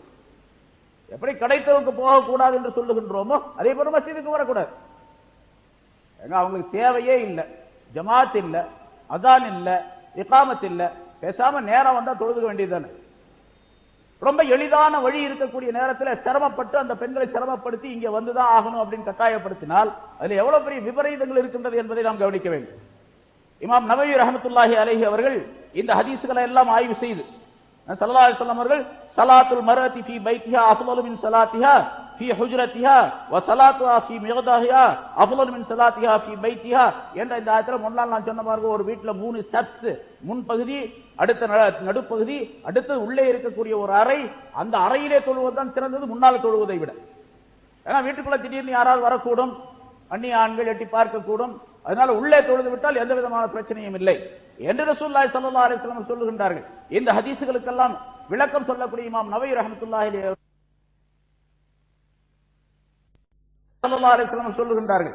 இந்த ஹதீஸ்களுக்கெல்லாம் விளக்கம் சொல்லக்கூடிய இமாம் நவவி ரஹ்மத்துல்லாஹி அலைஹி அவர்கள் சஹீஹ் முஸ்லிமுடைய விளக்கத்தில் அவர் ஷரஹிலே விரிவுரையிலே சொல்லுகின்றார்கள், அன்னஹா லா தம்னுல் மஸ்ஜித வலாக்கின் பிஷுரூத்தின், பெண்கள் மஸ்ஜிதுக்கு வருவதாக இருந்தால் சில நிபந்தனைகளோடு அவர்கள் வரலாம். ஆனால் அந்த நிபந்தனைகள் எல்லாம் இந்த காலத்தில் பெற்றுக்கொள்ளப்பட முடியாது என்பதாக கடைசியாக சொல்லிவிடுகின்றார்கள். அந்த நிபந்தனை என்னவென்று சொன்ன இதெல்லாம் மௌஹூதத்தும் மினல் ஹதீஸ், பல ஹதீஸ்களில் இருந்து எடுக்கப்பட்டவை என்பதாக சொல்லி, முதல் நிபந்தனை அல்லாஹ் தக்கூன முத்தய்யிபா, அந்த பெண் மனம் பூசிக்கொண்டு வராதவளாக இருக்க வேண்டும், வாசனை திரவியங்களை பூசிக்கொண்டு வராதவளாக இருக்க வேண்டும். வாசனை திரவியங்கள் அப்படிங்கும் போது ரசூலுல்லாஹி ஸல்லல்லாஹு அலைஹி வஸல்லம் அவர்கள் வாசனையை விரும்பினார்கள், அத்தரை விரும்பினார்கள் என்பதாக நாம் படிக்கின்றோம், கேட்டிருக்கின்றோம், தெரியும் நமக்கு. ஆனா அத்தரை விரும்பினார்கள் என்று சொன்னால் அத்தரை மற்றவர்கள் எல்லாம் எப்படி போட வேண்டும் என்பதற்கு சட்டத்தை சொல்லி தந்திருக்கின்றார்கள். ஆண்களுக்கு அத்தரை எப்படி இருக்க வேண்டும், பெண்களுக்கு எப்படி இருக்க வேண்டும் என்பதால். ஆண்களுக்குரிய அத்தர் வேறு, பெண்களுக்குரிய அத்தர் வேறு. ஆண்களுக்குரிய அத்தரை பெண்கள் போடக்கூடாது, பெண்களுக்குரிய அத்தரை ஆண்கள் போடக்கூடாது. ஆண்கள் போடலாம், இருந்தாலும் கூட அது தேவையானது போட மாட்டாங்க. அது என்னங்க அத்தரை தனித்தனியாக இருக்குது அப்படின்னு கேட்பீங்க. எல்லா பாட்டில் ஒரே மாதிரி தானே விற்கிறாங்க அப்படின்னு. அப்படி ஒரு அத்தர் இருந்துச்சுன்னா அப்படித்தான் போடணும், அந்த அத்தர் தான் போடணும். எப்படி ரசூலுல்லாஹி ஸல்லல்லாஹு அலைஹி வஸல்லம் அவர்கள் சொல்லுகின்றார்கள், ஆண்களுக்குரிய அத்தர் எப்படி இருக்க வேண்டும் என்று சொன்னால் அது வாசனை வெளியே தெரியக்கூடியதாகவும் நிறம் மறைந்திருக்கக்கூடியதாக இருக்க வேண்டும். நிறம் கண்ணுக்கு தெரியக்கூடாது, வாசனை மட்டும் வெளியே வீசும். நான் போட்டு வந்தேன்னா வாசனை அது அத்தர் போட்டிருக்காரு அப்படின்னு தெரியும். ஆனா அந்த கரை தெரியக்கூடாது, நிறம் தெரியக்கூடாது, மஞ்சளா இருக்கும், அந்த நிறம் தெரியக்கூடாது. பெண்களுடைய அத்தரை பற்றி சொன்னால் அவர்களுக்கு நிறம் உள்ளதாக இருக்க வேண்டும், வாசனை இல்லாததாக இருக்க வேண்டும். இது என்னத்துக்கு அத்தரை போடணும், அத்தரை போடுறதே வாசனைக்காக, அப்புறம் வாசனை இல்லாத அத்தரை போட்டு என்ன பண்றது? ரசூலுல்லாஹி ஸல்லல்லாஹு அலைஹி வஸல்லம் சொல்லுகின்றார்கள், பெண்களுக்குரிய அத்தர் வாசனை இல்லாததாக இருக்க வேண்டும், நிறமுள்ளதாக இருக்க வேண்டும். அப்போ அத்தர் போடுறதுல வாசனைக்காக வேண்டி மட்டும் போடுவது அல்ல அப்படிங்கிறதையும் ரசூலுல்லாஹி ஸல்லல்லாஹு அலைஹி வஸல்லம் சொல்றாங்க. பின்ன எதுக்காக வேண்டி போடுறது? வாசனைக்கு மட்டுமல்ல, அத்தர் இருக்கின்றது. ரசூலுல்லாஹி ஸல்லல்லாஹு அலைஹி வஸல்லம் ஒரு பொருளை விரும்பி இருக்கின்றார்கள் என்று சொன்னால், செய்து அதை நீங்கள் எல்லாம் செய்யுங்கள் என்று சொன்னார்கள் என்று சொன்னால் அதில் ஆயிரக்கணக்கான கருத்துக்கள் இருக்கின்றன. ஒரே ஒரு கருத்து, அத்தல்ல இருக்கக்கூடிய ஒரு கருத்து என்னவென்று சொன்னால் அது ஆன்டிபயாட்டிக், கிருமி நாசினியாக பயன்படுகின்றது. ஒரு மனிதர் வெளியே போகக்கூடிய நேரத்தில் கொஞ்சம் அத்தரை எடுத்து துணியில மேல தடவுறது மட்டுமல்ல, துணியில தடவுறது மட்டுமல்ல, கால்களிலே தடவி கொள்ள வேண்டும், தலையிலே தடவி கொள்ள வேண்டும், தாடியிலே தடவி கொள்ள வேண்டும், வெளியில் இருக்கக்கூடிய இந்த பகுதிகளிலே தடவி கொள்ள வேண்டும். அப்படி தடவி கொண்டால் வெளியே இருக்கக்கூடிய கிருமிகள் வரை தாக்காது. நடந்து போறோம், இன்னைக்கு நேர தெருவில் போறோம், எத்தனை கிருமிகள் இருக்குது, எத்தனை அசிங்கங்கள் இருக்கு, அசுத்தங்கள் இருக்கு, அதிலிருந்து வரக்கூடிய கிருமிகள் வரை தாக்காது. ஆனா அதுக்கு பதிலாக நம்ம என்ன பண்றோம்னு கேட்டா, டெட்டால் போட்டு காலை கழுவிட்டு வர்றார், டெட்டால் போட்டு பூட்ஸ் ஷூ போட்டு பாலிஷ் போட்டு வர்றார், டெட்டால் போட்டு காலை கழுவிட்டு சாக்ஸ் போட்டு வர்றார். இப்படி எல்லாம் செய்யக்கூடிய நேரத்தில் கிருமி வராது, கிருமி நாசினி தாக்காது அப்படின்னு சொல்லி சொல்லும். ஆனா கிருமி நாசினியாக, அதை கிருமியை ஒழிக்கக்கூடியதாக, தாக்காததாக இருக்கக்கூடிய ஒரு அற்புதமான பொருள் அத்தர் என்பதற்கு ரசூலுல்லாஹி ஸல்லல்லாஹு அலைஹி வஸல்லம் இப்படி விளக்கம் தருகின்றார்கள். ஸல்லல்லாஹு அலைஹி வஸல்லம் சொன்ன ஹதீஸுக்கு அறிஞர்கள் விளக்கம் தருகின்றார்கள். சரி, இப்படி பெண்கள் வருவதாக இருந்தால் முதலாவது நிபந்தனை அத்தர் பூசாமல் இருக்க வேண்டும். இரண்டாவது நிபந்தனை அவர்கள் அலங்காரம் செய்யாதவர்களாக இருக்க வேண்டும், அலங்காரம் செய்து கொண்டு வரக்கூடாது. பொம்பளைங்க வெளியே வர்றதா இருந்தாலும் அலங்காரம் இல்லாம வரமாட்டாங்க இல்லையா? அலங்காரம் இல்லாம வரவே மாட்டாங்க. அலங்காரம் செய்யற இந்த வந்துடுறேன் அப்படின்னாங்க, அரை மணி நேரம் ஆகும். இந்த போலாம் அப்படின்னாங்க, ட்ரெயினே போயிடும், பஸ்ஸும் போயிடும், அவ்வளவுதான். அலங்காரம் எல்லாம் வெளியே வர மாட்டாங்க. சரி, புர்கா போட்டிருக்காங்க. இப்ப சில பேர் புர்கா போட்டு நல்லா மூடிட்டு வர்றாங்க. ஆனா புர்கா உள்ள இருக்கக்கூடிய புடவையை விட அலங்காரமா இருக்கு. அப்புறம் அந்த புர்கா என்ன? சில புர்காக்கள் நாம பாக்குறோம். எங்க கிட்ட பாக்குறீங்கன்னு கேட்காதீங்க. சில புர்கா அப்படி இருக்குது. அந்த அந்த புர்கா பாத்தீங்கன்னு சொன்னா உள்ள இருக்கிறதெல்லாம் வெளியே தெரியும். உள்ள இருக்கக்கூடிய புடவையுடைய கலரு அதனுடைய உள்ள இருக்கக்கூடிய தன்மை பூராமே வெளியே தெரியும். அந்த மாதிரி புர்கா இருக்கு. அல்லது புர்கா சேலையை விட அவங்க உள்ளே உடுத்தி இருக்கக்கூடிய அந்த உடைகளை விட அலங்காரமானதாக புர்கா இருக்கு. புர்கா போடுவதே அலங்காரத்தை மறைப்பதற்கும் அந்த பெண்கள் தங்களை தாங்களே மறைத்துக் கொள்வதற்கும் உரியதாக. அப்படி அழகில்ல அலங்காரம் செய்யாமல் வர வேண்டும். இரண்டாவது நிபந்தனை. மூணாவது, வலா காத்தி ஹல்ஹாலின் யுஸ்மா சௌத்துஹா, கால்ல சலங்கைகள்லாம் போட்டு வரக்கூடாது. கையில வளையல், சப்தம் தரக்கூடிய வளையல், சப்தம் தரக்கூடிய கால் சலங்கைகள், இதையெல்லாம் போட்டு வரக்கூடாது. சில பெண்கள் காலில் அந்த பாத சரம் அப்படின்னு போட்டுக்காங்க. அதை போட்டா உள்ள அதுல முத்து இருக்கு, இது இருக்கு, சலக் சலக் சலக் சலக் சலக் சலக் முன்னால போறோம்னா கண்ணை மூடிட்டு போறோம்லாம் தெரியும் பார்ப்போம். அது மாதிரி இருக்கக்கூடாது. அது பொதுவாக அல்லாஹ் தஆலா குர்ஆன்ல அதை சொல்லி காட்டுகின்றான். ஒரு பெண் அது சலங்கை போட்டு இருக்க, அதாவது காலில் ஒரு நகை போட்டு இருக்கின்றாள், பாதத்தில் ஒரு சரம் போட்டிருக்கிறார். அந்த பாதத்தினுடைய சரம் சாதாரணமாக நடந்தால் ஓசை தருவதில்லை, சத்தம் கேட்கறதில்லை. சத்தம் கேட்க வேண்டும் என்பதற்காக வேண்டி காலை தட்டி தட்டி செல்லாதீர்கள் என்பதாக அல்லாஹ் தஆலா சொல்லுகின்றான் குர்ஆன். காலை அடிச்சு காலை நடந்து கொஞ்சம் வேகமா வச்சாங்கன்னா சத்தம் கேட்கும். அது மாதிரி போக கூடாது என்று தடை போடுகின்றான் அல்லாஹ் தஆலா. அப்படி இல்லாம இருக்கிறது. வலா சியாபின் ஃபாஹிரா, பெருமைக்குரிய உடைகள் உடுத்தாதவராக இருக்கு. நம்ம சொன்ன மாதிரி புர்கா தான் போட்டிருக்காங்க, ஆனா பெருமைக்குரியதாக இருக்குது, அதெல்லாம் போடக்கூடாது. வலா முஹ்தலத்தின் பிர்ரிஜால், ஆண்களோடு கலந்து போகக்கூடாது. ஆண்கள் பெண்கள் தனியா வந்துட்டு தனியா போற மாதிரி இருக்கணும். வீட்டில இருந்து தனியா வரணும், பள்ளியாசலுக்கு வரலாம், பள்ளியாசல்ல வந்து தனியா தொழுவணும். அதாவது ஆண்களோடு கலக்காமல் அப்படி இருந்துட்டு தனியா அங்க போயிடும். அவங்க அப்படி இருந்தா போலாம். அப்படி முடியுமா? இப்போ ஆண்களுடைய டச்சே இல்லாமல் பெண்கள் மஸ்ஜிதுக்கு வந்துட்டு திரும்ப வீட்டுக்கு போறதுனா முடியுமா?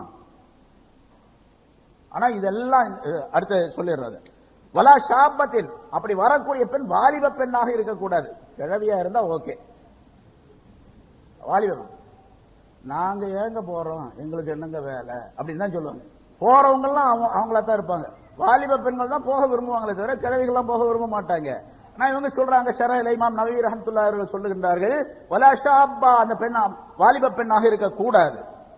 வலா நஹவிஹா மிம்மன் யுஃப்தத் பிஹா, வாலிப பெண்ணாக இருக்கக்கூடாது என்பது மட்டுமல்ல, அந்த பெண்ணை பார்த்து குழப்பங்கள் ஏற்படக்கூடிய அளவுக்கு அவள் ஒரு அழகியாகவும் இருக்கக்கூடாது. வயோதிகமானவளாக இருந்தாலும் கூட பார்த்தா கொஞ்சம் டிப்டாப்பா இருப்பாங்க, கொஞ்சம் கெட்டப்பா இருப்பாங்க. அப்படி சொன்னா தெரியும்.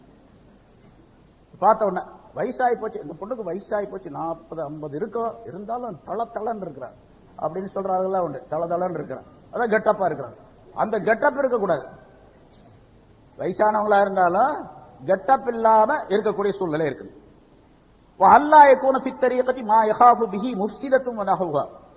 வீட்டிலிருந்து மஸ்ஜிதிற்கு போய் வரக்கூடிய அந்த வழியில இவளுடைய கற்புக்கோ அல்லது வேறு விதமான மரியாதைக்கோ கேடு விளைவிக்கக்கூடிய, இடைஞ்சல் தரக்கூடிய, குழப்பம் விளைவிக்கக்கூடிய எந்த பொருளும் இருக்கக்கூடாது.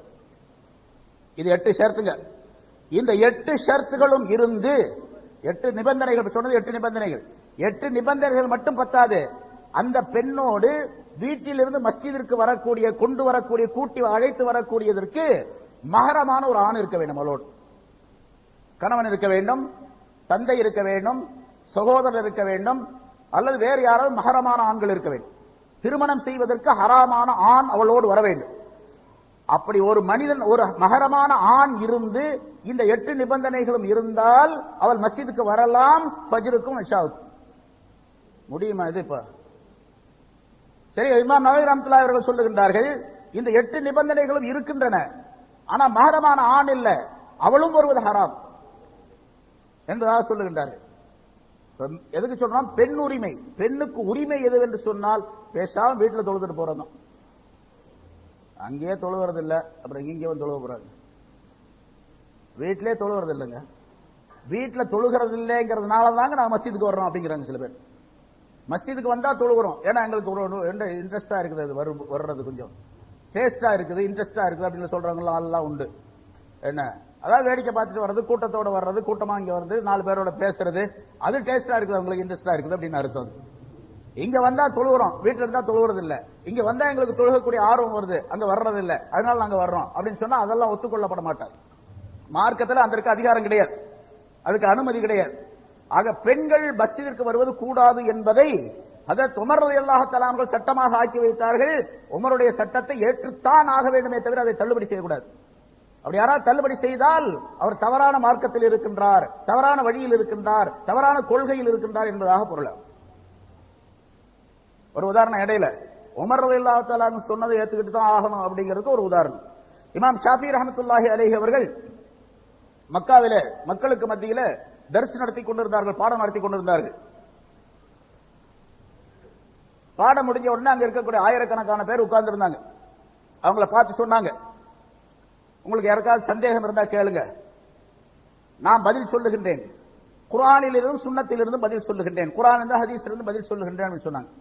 எந்த சந்தேகம் கேட்டாலும் சரி, குர்ஆன்லயும் ஹதீஸ்லயும். இப்ப சொல்றாங்கல்ல சில பேர், குர்ஆன் போதும் ஹதீஸ் போதும் அப்படின்னு சொல்லிட்டு, அது மாதிரி குர்ஆன் மட்டும் ஹதீஸ் மட்டும், அதுல இருந்து நான் பதில் சொல்றேன்னு சொன்னாங்க. கூட்டத்திலிருந்து எந்திரிச்சு ஒருத்தர் கேட்டாரு, எஹராம் கட்டி இருக்கக்கூடிய ஒரு மனிதர், ஹஜ்ஜுக்காக எஹராம் கட்டி இருக்கக்கூடிய ஒரு மனிதர் குளவிய அடிக்கலாமா அப்படின்னு கேட்டார். குளவிய அடிக்கலாமா? குளவிய அந்த கூடு கட்டத்துல வீட்டுல வந்து அது குளவிய அடிக்கலாமா அப்படின்னு கேட்டார். இப்ப ஒரு இமாம் ஷாஃபி ரஹ்மத்துல்லாஹி என்ன பதில் சொல்லணும்? குர்ஆன்ல இருந்து ஒரு ஆயத்தை காட்டணும், அல்லது ஹதீஸ்ல இருந்து ஒரு ஹதீஸை காட்டணும். குர்ஆன்ல கிடையாது, ஹதீஸ்லயும் கிடையாது. இமாம் ஷாஃபி ரஹ்மத்துல்லாஹி இந்த ஆயத்தை ஓதினார்கள். நான் ஆரம்பத்தில் ஓதின ஆயத்து, வமா ஆத்தாக்கும் ரசூல் ஃபஹுதுஹு வமா நஹாக்கும் அன்ஹு ஃபன்தஹு.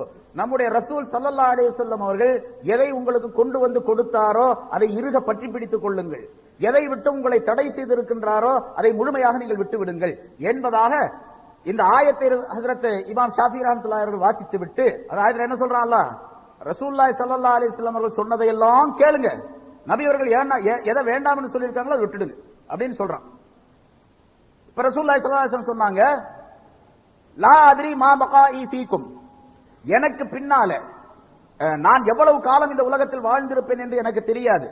ஆகவே ஃபக்தது பில்லதைனி மின் பாதி, எனக்கு பின்னால் இந்த இருவரையும் நீங்கள் பின்பற்றுங்கள் என்று பக்கத்தில் உட்கார்ந்திருந்த ஹஜ்ரத் அபூபக்கர் உமர் ரலியல்லாஹு தஆலா அன்ஹுமா இருவரையும் சுட்டிக்காட்டி ரசூலுல்லாஹி ஸல்லல்லாஹு அலைஹி வஸல்லம் சொன்னார்கள் என்பது சஹீஹான ஹதீஸ், சரியான ஹதீஸ். அது டூப்ளிகேட் ஹதீஸ் எல்லாம் கிடையாது, ஒரிஜினல் ஹதீஸ் அது. அது ஸல்லல்லாஹு அலைஹி வஸல்லம் என்ன சொன்னாங்க? 2 பேர்ல ஒருத்தர் பொதுவாக சஹாபாக்களை பின்பற்ற சொல்லி ஒரு ஹதீஸ், அது குர்ஆனிலும் இருக்கின்றது. அதே போன்று இந்த 4 சஹாபாக்கள் அலைக்கும் பி சுன்னதி வ சுன்னத்தில் குலஃபாயிர் ராஷிதீன் அல் மஹ்தியீன் என்ற ஹதீஸின் மூலமாக 4 சஹாபாக்களை பின்பற்ற சொல்லி ரசூலுல்லாஹி ஸல்லல்லாஹு அலைஹி வஸல்லம் சொன்னார்கள். அதே போல இந்த ஹதீஸ்ல அபூபக்கர் உமர் ரலியல்லாஹு தஆலா அன்ஹுமா 2 பேரை மட்டும் பின்பற்ற சொல்றாங்க. ஹஜ்ரத் இமாம் ஷாஃபி ரஹ்மத்துல்லாஹி அவர்கள் சொன்னார்கள், ரசூலுல்லாஹி ஸல்லல்லாஹு அலைஹி வஸல்லம் அவர்கள் பின்பற்ற சொன்ன 2 பேரிலே ஒருவராகிய ஹஜ்ரத் உமர் ரலியல்லாஹு தஆலா அன்ஹு அவர்கள் சொன்னார்கள், ஏராம் கட்டி இருக்கக்கூடிய மனிதர் குளவியை அடிக்கலாம் அப்படின்னு சொன்னார். இமாம் ஷாஃபி ரஹ்மத்துல்லாஹி சொல்ல முடிச்சிட்டாங்க, அவ்வளவுதான். இப்ப அவர் கேட்ட கேள்விக்கு எதில இருந்து பதில் சொன்னாங்க இமாம் ஷாஃபி ரஹ்மத்துல்லாஹி அலைஹி? குர்ஆன்ல இருந்து பதில் சொன்னாங்க. இப்போ ஆனா குர்ஆன் டைரக்டா இருக்கா? இல்ல. குர்ஆன்ல ஆயத்து இருக்கின்றது ரசூலை பின்பற்ற சொல்லி. அல்லாஹ் தான் சொல்றான், ரசூல் என்னுடைய ரசூலை பின்பற்ற வேண்டும், ரசூல் சொன்னதை எல்லாம் கேட்க வேண்டும் என்று சொல்லுகின்றான். அந்த ரசூல் ஸல்லல்லாஹு அலைஹி வஸல்லம் சொன்னார்கள், உமர் சொன்னதை கேளுங்க அப்படின்னு சொல்லி இருக்காங்க. அப்ப உமர் ரலியல்லாஹு தஆலா அன்ஹு குளவியை அடிக்கலாம்னு சொல்லி இருக்காங்க. அப்படி சொன்னது யார் சொன்ன மாதிரி? ரசூல் சொன்ன மாதிரி. ரசூல் சொன்னது அல்லாஹ் சொன்ன மாதிரி. ரசூலுல்லாஹ் சொன்னது அல்லாஹ் சொன்ன மாதிரி தான். ஏன்னா ரசூலுல்லாஹ் அல்லாஹ் மட்டும்தான் ஹராம் ஆக்கக்கூடிய ஹலால் ஆக்கக்கூடிய அதிகாரம் அல்லாஹ்வுக்கு மட்டுமில்ல, ரசூலுக்கும் உண்டு. அலா இன்னி கத் ஊதீத்துல் குர்ஆன வ மிஸ்லஹு, அலா இன்னி கத் ஊதீத்துல் கிதாப வ மிஸ்லஹு. 2 விதமான ஹதீஸ். குர்ஆனும் அதுபோன்று மற்றொன்றும் நான் கொடுக்கப்பட்டிருக்கின்றேன், குர்ஆனும் அதுபோன்று மற்றொன்றும் நான் கொடுக்கப்பட்டிருக்கின்றேன். குர்ஆன் மட்டும் எனக்கு அருளப்பட்டதல்ல, அதுபோன்று வேறொன்றும் இருக்கின்றது. அதுதான் ஹதீஸ்கள், சுன்னா என்பதாக சொல்லப்படும். அது எனக்கு கொடுக்கப்பட்டு இருக்கின்றது.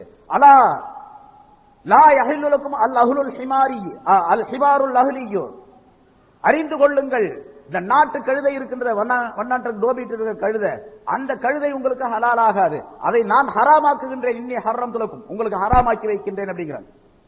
நாட்டு கழுதை வீட்டில் வளர்க்கப்படும் காட்டு கழுதை ஒன்று இருக்கும், அது ஹலால், காட்டில் இருக்கக்கூடிய கழுதை. வீட்டில் இருக்கக்கூடிய டோபீட் வளர்க்கப்படக்கூடிய அந்த கழுதை இருக்கின்றதே, அதை உங்களுக்கு நான் ஹராமாக்கி வைக்கின்றேன் என்று ரசூலுல்லாஹி ஸல்லல்லாஹு அலைஹி வஸல்லம் குர்ஆன்ல கிடையாது. அல்லாஹ் ஹராமாக்கி வைக்கல, நான் ஹராமாக்கி வைக்கின்றேன் என்பதாக சொல்லுகின்றார்கள். அதே போன்று அந்த ஹதீஸுடைய தொடரில் கீறி கிழிக்கக்கூடிய நகங்கள் உள்ள பிராணிகள், கடித்து குதறக்கூடிய சிங்க பல்லுள்ள வீர பல்லுள்ள பிராணிகள், காட்டு பிராணிகள், இவையெல்லாம் உங்களுக்கு நான் ஹராமாக்கி வைக்கின்றேன் என்பதாக, சிங்கம், புலி, கரடி போன்றவை, அதே மாதிரி காக்கா, பருந்து போன்றவை, இவற்றையெல்லாம் நான் உங்களுக்கு ஹராமாக்கி வைக்கின்றேன் என்பதாக சொல்லுகின்றார்கள். குர்ஆன்ல அல்லாஹ் தஆலா 4 விஷயத்தை மட்டும் தான் சொல்றான். இன்னமா ஹர்ரம அலைக்கும் மைத்தத்து வத்தமு லஹ்முல் ஹின்ஸீர் வமா உஹில்ல பிஹி லிகைரில்லாஹ் என்ற 4 விஷயத்தை அல்லாஹ் தஆலா ஹராம் என்று சொல்லுகின்றான். செத்தது, அதாவது பன்றி மாமிஸ், பன்றி கறி, பன்றி, இது போன்ற விஷயங்கள் எல்லாம் ஹராம் என்று 4 விஷயத்தை அல்லாஹ் தஆலா சொல்லுகின்றான். அல்லாஹ்வுடைய பெயர் சொல்லி அறுக்கப்படாதது இதெல்லாம் ஹராம். இன்னொரு இடத்துல வல் முன்ஹனிகத்து வல் மௌகூதத்து வல் முத்தரத்தியத்து வன் நதிஹத்து வமா கலஸ்ஸபு என்பதாக சொல்லுகின்றான். அது செத்த பிராணி, செத்ததுல பலவிதமாக செத்தது, எதுவா இருந்தாலும் சரி செத்தது சாப்பிடக்கூடாது என்று அல்லாஹ் சொல்லுகின்றான். ரசூலுல்லாஹி ஸல்லல்லாஹு அலைஹி வஸல்லம் அவர்கள் தான் உத்தரவிடுகின்றார்கள் இந்த பிராணிகளை சாப்பிடக்கூடாது என்பதாக. அப்ப ஹராமாக்கி வைக்கின்றேன் என்பதாக சொல்லுகின்றார்கள். அப்படியெல்லாம் ஆக்கி வைக்கக்கூடிய பவர் ரசூலுல்லாஹி ஸல்லல்லாஹு அலைஹி வஸல்லம் அவர்களுக்கு உண்டு. அதே ரசூலுல்லாஹி ஸல்லல்லாஹு அலைஹி வஸல்லம் சொல்லுகின்றார்கள் உமரை பின்பற்ற வேண்டும் என்று. அந்த உமர் தான் சொன்னார் 20 ரக்காத் தொழ வேண்டும் என்று. 8 ரக்காத் சொன்னா எப்படி? நான் பல இடங்களில் சொல்லியாச்சு. 8 ரக்காத் தராவீஹ் தொழுகை அப்படி நிரூபித்தால் 10 லட்சம் தர்றேன் அப்படின்னு அந்த காலத்துல சொல்லிட்டு இருக்கிறேன். 10 லட்சம் சொல்லி 10 வருஷத்துக்கு மேல ஆச்சு அது என்ன. ஆனா இப்ப அதை வேற ஒரு 10 மடங்கு அதிகமாக்கலாம், 1 கோடி ஆக்கலாம். 1 கோடி ரூபாய் தரப்படும் 8 ரக்காத்தில் யாராவது நிரூபித்தால். ஒரே ஒரு ஹதீஸ வச்சிருக்கிறாங்க, அந்த ஹதீஸ் தராவீஹ்க்கு உள்ளதல்ல, அது தஹஜ்ஜத் தொழுகை சம்பந்தப்பட்டது. அதனால இப்ப அதெல்லாம் விட்டுட்டாங்க, இப்ப அதை சொல்றது கிடையாது பெரும்பாலும். ஆனா தொழுகிறவங்க இந்த 8 ரக்காத் தொழுதுட்டு தான் இருக்கிறாங்க, அது வேற விஷயம். ஏன்னா அண்ணன் சொல்லிட்டாரு, அதனால தொழுதுட்டு இருக்கிறாங்க. இது ஒரு புத்தகம், ஏகத்துவம். யாருது? அண்ணனது புஸ்தகம். இதுல அதை மட்டும் வாசி நான் முடிச்சேன். நபி ஸல்லல்லாஹு அலைஹி வஸல்லம் அவர்கள் லுஹா தொழுதாக, இந்த புஸ்தகம் பூரா தப்புங்க. ஜகாத்து ஒரு ஆய்வுன்னு போட்டு வயசுக்கு ஒரு வயசுல ஒரு தடவை தான் கொடுக்கணும், அதாவது கொடுத்த பணத்துக்கு மட்டும் கொடுத்த பணத்துக்கு திருப்பி கொடுக்க வேண்டியதில்லை அப்படின்னு சொல்லி நிறைய ஹதீஸ்கள்லாம் எழுதுறாரு. பூரா தப்பா எழுதுறாரு. அந்த தப்பா எழுதுறாரு அப்படிங்கிறதுக்கு ஒரு சாம்பிள் 2 விஷயம் மட்டும் சொல்லி முடிச்சிருது. நபி ஸல்லல்லாஹு அலைஹி வஸல்லம் அவர்கள், நான் பெண்களை பத்தி ஒன்றும் சொல்லவே இல்லை, இந்த இதை மட்டும் தான் சொன்னேன். இன்னும் சில விஷயங்கள் சொல்லப்பட வேண்டும், ஏன்னா கால சூழ்நிலையில அது நேரம் இல்லை.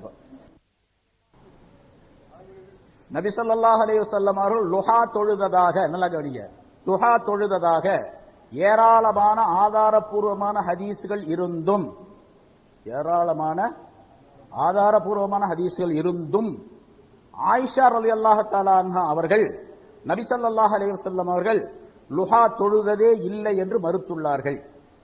என்ன சொல்றாங்கன்னா, என்ன சொல்ற வர்றாருன்னு கேட்டா, இதுல சஹாபாக்களை பின்பற்றலாமா அப்படின்னு ஒரு தலைப்பு போட்டு எழுதுறாரு.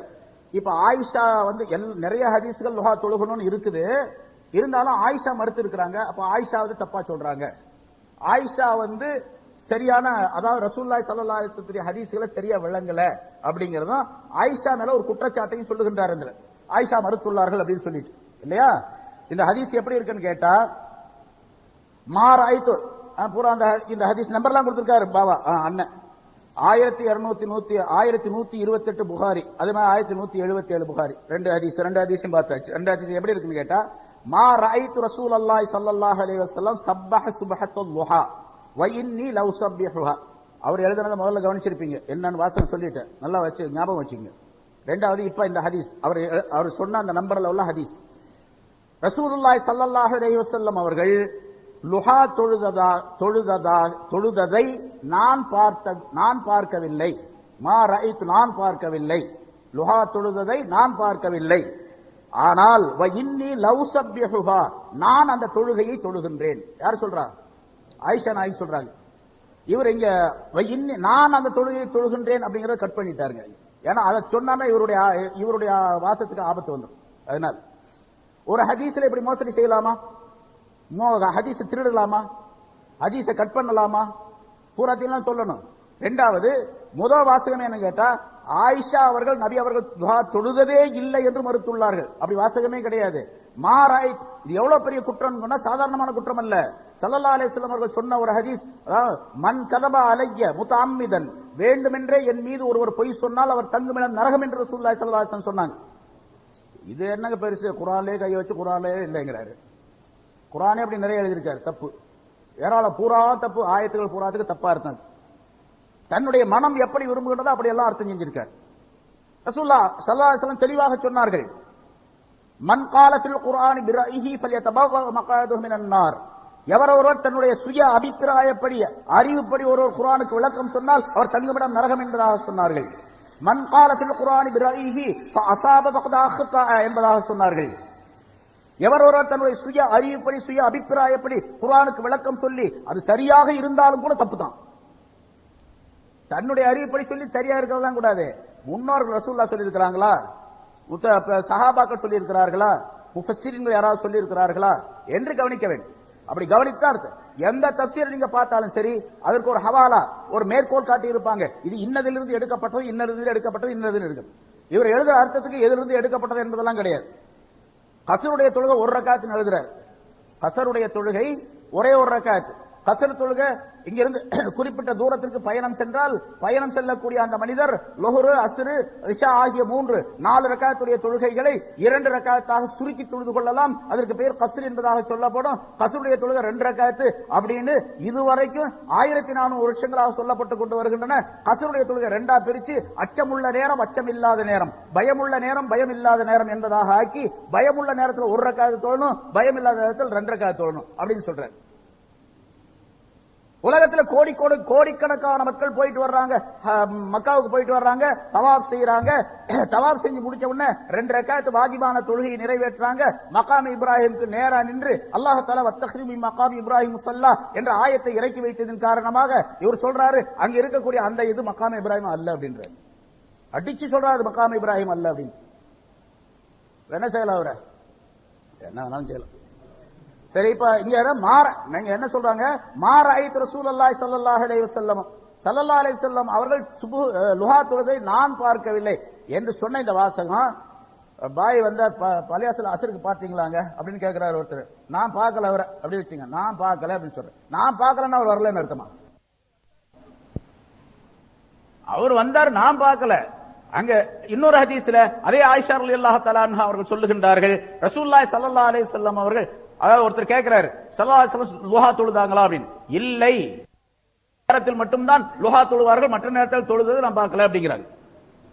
இன்னொரு ஹதீஸ்ல தெளிவாகவே சொல்லப்பட்டு இருக்கின்றது, ரசூலுல்லாஹி ஸல்லல்லாஹு அலைஹி வஸல்லம் லுஹா தொழுதார்கள் அப்படின்னு. எத்தனை ரக்காத் தொழுதார்கள் என்று கேட்டு, 4 ரக்காத் தொழுதார்கள். யுஸல்லி மாஷா, பிறகு மாஷா அல்லாஹ், அல்லாஹ் விரும்பிய அளவுக்கு அதிகமாகவும் யஸீது மாஷா அல்லாஹ், அல்லாஹ் விரும்பிய அளவுக்கு அதிகமாகவும் தொழுவார்கள் என்பதாக சொல்லுகின்றார். இன்னொரு ஹதீஸ்ல ரசூலுல்லாஹி ஸல்லல்லாஹு அலைஹி வஸல்லம் லுஹா தொழுகையுடைய சிறப்பை பற்றி சொல்லும் பொழுது, ஒவ்வொரு மனிதனும் காலையிலே எழுந்தவுடன் அவனுடைய உடலில் உள்ள ஜாயின்ஸ், இந்த எலும்புடைய இணைப்புகள் இருக்கின்றனவே, இணைப்புகளுடைய அளவுக்கு ஒவ்வொரு மனிதனும் சதகா கடமையாகும், தர்மம் செய்வது கடமையாகும் என்று சொல்லிவிட்டு 360 இணைப்புகள் இருக்கின்றன. இந்த வரலாற்றுல 3 இணைப்பு இருக்கின்றது. கால் ஜாயிண்ட், கை, அந்த ஜாயின்ட்ஸ் இருக்கிற இணைப்புகள் 360 இணைப்புகள் இருக்கின்றன. அப்படியானால் ஒவ்வொரு மனிதனுக்கும் 360 சதகா செய்ய வேண்டும் ஒவ்வொரு மனிதனும் காலையில் எழுந்தவுடன் என்று சொல்லிவிட்டு ரசூலுல்லாஹி ஸல்லல்லாஹு அலைஹி வஸல்லம் சொல்லுகின்றார்கள், வ யுஜ்ஸிஉ அன் ஸாலிக குல்லிஹி ரக்அத்துல் லுஹா, இவை அனைத்திற்கும் சேர்த்து லுஹாவுடைய 2 ரக்அத் போதுமானதாக இருக்கின்றது என்பதாக சொன்னாங்க. 360 சதகா செய்ய முடியல உனக்கு, 2 ரக்அத் லுஹா தொழு, அது போதும். அதனால அதோட நிறுத்திக்காதீங்க, செய்யறது வேற விஷயம். இங்க என்ன சொல்றாங்க, லுஹாவுடைய சிறப்பை ரசூலுல்லாஹி ஸல்லல்லாஹு அலைஹி வஸல்லம் சொல்லி காட்டுகின்றார்கள். இது மாதிரி நிறைய ஹதீஸ்கள் இருக்கின்றன. இவர் என்ன சொல்றாரு, லுஹா தொழுததை மறுத்துள்ளார்கள், அதாவது தொழுததே இல்லை என்று மறுத்துள்ளார்கள். எவ்வளவு பெரிய கடுமையான வாசகம் பாருங்க. ஆயிஷா அவர்கள், நபி அவர்கள் லுஹா தொழுததே இல்லை என்று மறுத்துள்ளார்கள். தொழுததே இல்லை என்று சொல்லி உள்ளார்கள் அப்படின்னு சொன்னா ஒரு கருத்து, தொழுததே இல்லை அப்படின்னா ஒரு மறுப்பு. தொழுததே இல்லை என்று மறுத்துள்ளார்கள் அப்படின்னு சொன்னா அது ரொம்ப வன்மையாக சொல்றாரு. அப்படின்னா நீங்க யாருமே லுஹா தொழாதீங்க அப்படின்னு அர்த்தம். ஏன்னா முதல்ல தொழுகையை கெடுத்தாங்க, ஈமானை கெடுத்தாங்க, இஸ்லாத்தை கெடுத்தாங்க, தொழுகையை கெடுத்தாங்க, எல்லாம் கெடுத்துட்டு தொழுகை இப்படித்தான் 20 ரக்காத் தொழுது மூலம் 8 ரக்காத் தொழுதாங்க. 8 ரக்காத் தொழுதை இப்ப ஒழுங்கா தொழுகிறது இல்ல, அது தொழுதாலும் தொழுதான், தொழாவிட்டாலும் இல்ல, அது ஒண்ணு கட்டாயம் இல்ல அப்படி எல்லாம் சொல்லிட்டு இருக்காங்க. அதெல்லாம் பரலப்பட்டு தொழுது ஓடி போயிடு, அங்க உட்கார்ந்து தஸ்பீஹாத்துக்கெல்லாம் ஓதிட்டு இருக்க வேண்டிய அவசியம் இல்ல என்பதாக சொல்லி கொடுத்து கடைசி நேரத்தில் வர்றது, அடிச்சு 2 ரக்காத்து விழுந்து தொழுகிறது, எந்திரிச்சு ஓடியே போயிடுறது. தொழுகை எல்லாம் கெடுத்தார்கள் சுத்தமாக. இப்ப உபரியாக இருக்கக்கூடிய சுன்னத்து, நஃபில், அது இது எல்லாத்தையும் கெடுத்தாச்சு. அதே மாதிரி நோம்புல பல கெடுதல்கள், பல தீமைகள். அதே மாதிரி ஹஜ்ஜில பல குழப்பங்கள். ஜகாத்துல வயசுல ஒரு தடவை கொடுத்தா போதும் அப்படின்னு ஆண்டுதோறும் கொடுக்க வேண்டும் என்பதற்கு ஆதாரத்தோடு அந்த ஹதீஸ்களை காட்டினா இந்த ஹதீஸ் எல்லாம் டூப்ளிகேட் அப்படிங்கிறார். இந்த ஹதீஸ் எல்லாம் சரியில்லை அப்படின்னு சொல்லி நிறைய அதான் 60 பக்கம் கிட்டத்தட்ட அதை பத்தி தான் எழுதியிருக்கிறார். இதுல ஆய்வு செய்கின்றோம். இப்ப ஜகாத்து கொடுக்கிறது இந்த நம்ம பணம் இருக்க கரன்சி நோட்டு, இது எவ்வளவு இருந்தா பணம் கொடுக்கணும், ஜகாத்து கொடுக்கணும் அப்படின்னு கேட்டா இது பல வருஷமாக, பல ஆண்டுகளாக, 1400 ஆண்டுகளாக ஆய்வு செய்து உலமாக்களுடைய முடிவு வெள்ளியை வைத்துத்தான் அதை நிர்ணயம் செய்ய வேண்டும் என்று சொல்லப்பட்டு அமல் செய்யப்பட்டுக் கொண்டு வருகின்றது. 612.5 கிராம் 612.5 கிராம் வெள்ளி அளவுக்கு ஒரு மனிதனிடத்தில் தொகை இருந்தால், அந்த தொகை ஒரு வருஷத்தை கடந்திருந்தால் அவருக்கு ஜக்காத்து வாஜிப் என்பதாக சொல்லப்பட்டுக் கொண்டு வருகின்றது. எழுத்தில் இருக்கின்றது, சட்டம் இருக்கின்றது, நிறைய சொல்லிக் கொண்டே வருகின்றோம் நாம். ஆனா இவர் இப்பதான் ஆராய்ச்சி செய்யறாரு. இதில் எழுதியிருக்கிறாரு, வெள்ளியை வைத்து ஜக்காத்தை நிர்ணயம் செய்வதா, அதாவது தொகையை நிர்ணயம் செய்வதா, அல்லது தங்கத்தை வைத்து நிர்ணயம் செய்வதா என்பது பற்றி நாம் ஆய்வு செய்து கொண்டிருக்கின்றோம் அப்படிங்கிறார். இவருடைய ஆய்வு யாருக்கு தேவை? ஆய்வு செய்யப்பட்டு முடிக்கப்பட்ட ஒரு விஷயத்தை ஷரியத்தில் ஆய்வு செய்வதற்கு யாருக்கு அதிகாரமே கிடையாது. இவர் முஜித்தஹித் அல்ல. முஜித்தஹித் முடிந்து விட்டது. இஜ்திஹாத் செய்யக்கூடிய ஆற்றல் இமாம்களோடு முடிந்து விட்டது என்பது எல்லா ஃபுகஹாக்களுடைய ஏகோபித்த அபிப்பிராயம். எத்தனை முஃபஸ்ஸிர்கள் வந்திருப்பார்கள், எத்தனை ஞானிகள் வந்திருப்பார்கள், எத்தனை முஹத்திஸ்கள் வந்திருப்பார்கள், எவ்வளவு பெரிய அறிஞர்கள் வந்திருப்பார்கள். உலகத்திலே மிகப்பெரிய அறிவாளி என்று சொல்லப்படக்கூடிய ஐன்ஸ்டீன், அதே போன்று நியூட்டன், ஐசக் நியூட்டன், ஐன்ஸ்டீன் போன்ற மிகப்பெரிய அறிவியல் மேதைகள் உலகத்திலே மிக அதிகமான மூளை எடை உள்ள ஒரே ஒரு மனிதர் ஐசக் நியூட்டன் என்று சொல்லப்பட்டிருக்கின்றது. அப்படிப்பட்ட அறிவாளி, இவர்களை விட மிகப்பெரிய அறிவாளிகளாக இமாம்கள் இருந்தார்கள். ஏன்னா அவர்களுடைய அறிவு முழுவதும் குர்ஆனும் ஹதீஸுமாக இருந்தது, குர்ஆனுக்குள்ளும் ஹதீஸுக்குள்ளும் இருந்தது. ஆகவேதான் பல்லாயிரக்கணக்கான, பல லட்சக்கணக்கான சட்டங்களை நமக்கு வகுத்து தந்திருக்கின்றார்கள். அவர்கள் எல்லாம் சொல்லாத ஒரு சட்டத்தை 1400 வருஷமா ஆச்சு. என்ன சொல்ல போனா இவங்க முளைச்சு 20 வருஷம் ஆச்சு. 20 வருஷத்துல 3 வருஷமா தான் சொல்லிட்டு இருக்காரு, 3-4 வருஷமா. அதுக்கு முன்னாலே கூட சொன்னது கிடையாது. இந்த 3-4 வருஷத்துல இவருக்கு ஒரு மாற்றம் ஏற்பட்டு வகை இப்ப வயசுல ஒரு தடவை கொடுத்தா போதும், கொடுக்கப்பட்ட பொருளுக்கு ஒரு தடவை கொடுத்தா போதும், திருப்பி கொடுக்க வேண்டிய இல்ல என்று சொல்லிக் கொண்டு இருக்கக்கூடிய இந்த நிலை முன்னால 1400 வருஷமா கிடையாது. இதுவே நமக்கு சான்று, வேற எதுவுமே தேவையில்லை, வேற ஆதாரம் பார்க்க வேண்டியது. இது வரைக்கும் யாராவது சொல்லி இருக்கிறாங்களா? அப்படி யாரும் சொன்னது கிடையாது. எந்த அறிஞரும் சொன்னது கிடையாது, எந்த ஞானியும் சொன்னது கிடையாது, எந்த வலியும் சொன்னது கிடையாது. அப்துல் கார் ஜீலானி கத்தஸல்லாஹு சிர்ரஹுல் அஸீஸ் போன்றவர்கள் எவ்வளவு பெரிய மேதை ஞானம் உள்ளவர்களாக இருந்தார்கள். அவர்கள் எல்லாம் ஒரு மதுஹபை பின்பற்றித்தான் இருந்தார்கள். ஜகாத்தை பற்றி இப்படித்தான் சொல்லுகின்றார்கள், எப்படி கொடுத்து வந்தோம் அப்படித்தான் சொல்லுகின்றார்கள். எவ்வளவு பெரிய அறிஞர்கள்! இமாம் ஷாஃபி ரஹ்மத்துல்லாஹி எவ்வளவு பெரிய அறிஞர், இமாம் அபூ ஹனீஃபா ரஹ்மத்துல்லாஹி எவ்வளவு பெரிய அறிஞர். அந்த காலத்தில் இமாம் மாலிக் ரஹ்மத்துல்லாஹி அவர்கள் சொல்லுகின்றார்கள், அந்த காலத்திலே இருக்கக்கூடிய மனிதர்கள் அனைவருடைய அறிவை தராசினுடைய ஒரு தட்டிலும், அபூ ஹனீஃபா ரஹ்மத்துல்லாஹி அவருடைய அறிவை இன்னொரு தட்டிலும் வைத்தால் அபூ ஹனீஃபாவுடைய அறிவு மிகைத்ததாக இருக்கும் என்பதாக சொல்லுகின்றார்கள். அவ்வளவு பெரிய அறிவாற்றல் உள்ளவர், வாத திறமை உள்ளவர்கள், ஞானம் படைத்தவர்கள். அதே நேரத்தில் வெறும் ஞானம், வெறும் வாதம் என்பது மட்டுமல்ல, அல்லாஹ்வுடைய அச்சத்தோடு கூடிய ஞானமாக இருந்தது. எவ்வளவு பெரிய அச்சம் உள்ளவர்களாக இருந்தார்கள் என்பதற்கு நிறைய வரலாறு இருக்கின்றது. அவர்கள் எல்லாம் சொல்லாத ஒரு விஷயத்தை இவர் சொல்லுகின்றார். அது அல்லாம சஹாபாக்களை பின்பற்ற வேண்டிய அவசியம் இல்லை அப்படின்னு சொல்லிட்டு இருக்கிறார். அது பலதடவை சொல்லியிருக்கார். இந்த கிதாப்ல, இந்த புத்தகத்தில் தெளிவாக எழுதியிருக்கார், குர்ஆன் ஹதீஸை மட்டுமே பின்பற்ற வேண்டும், நபித்தோழர்களை பின்பற்றக் கூடாது என்பதை புரிந்து கொள்வதற்கு இவையே போதுமான ஆதாரங்கள் என்பதாக சொல்லி மேல நிறைய எழுதிட்டு, இது பூரா சஹாபாக்கள் குறை உள்ளவர்கள், ஆகவே அவர்களை பின்பற்றக்கூடாது. சஹாபாக்களை பின்பற்றக்கூடாதுன்னா குர்ஆன் எப்படி பின்பற்றுறது சொல்றாரு. இப்ப இந்த ஹதீஸ் பலவீனமானது. உதாரணம் பாருங்க, ஒரு ஹதீஸ் எடுத்துக்கிட்டு இது பலவீனமான ஹதீஸ் அப்படின்னு சொல்றாரு. இது பலவீனமான ஹதீஸ் சொல்லி யார் சொன்னது? பலவீனமான ஹதீஸ் அப்படின்னு, அதாவது 4 பேர் வர்றாங்க, ரசூலுல்லாஹி ஸல்லல்லாஹு அலைஹி வஸல்லம் அவர்கள் சொன்னதாக ஒரு சஹாபி அறிவிக்கின்றார். அவர் சொன்னதாக இன்னொருவர் கேட்டு சொல்லுகின்றார். அவர் சொன்னதாக இன்னொருவர் கேட்டு சொல்லுகின்றார். அவர் சொன்னதாக புகாரி இமாம் பதிவு செய்து வைத்திருக்கின்றார்கள்.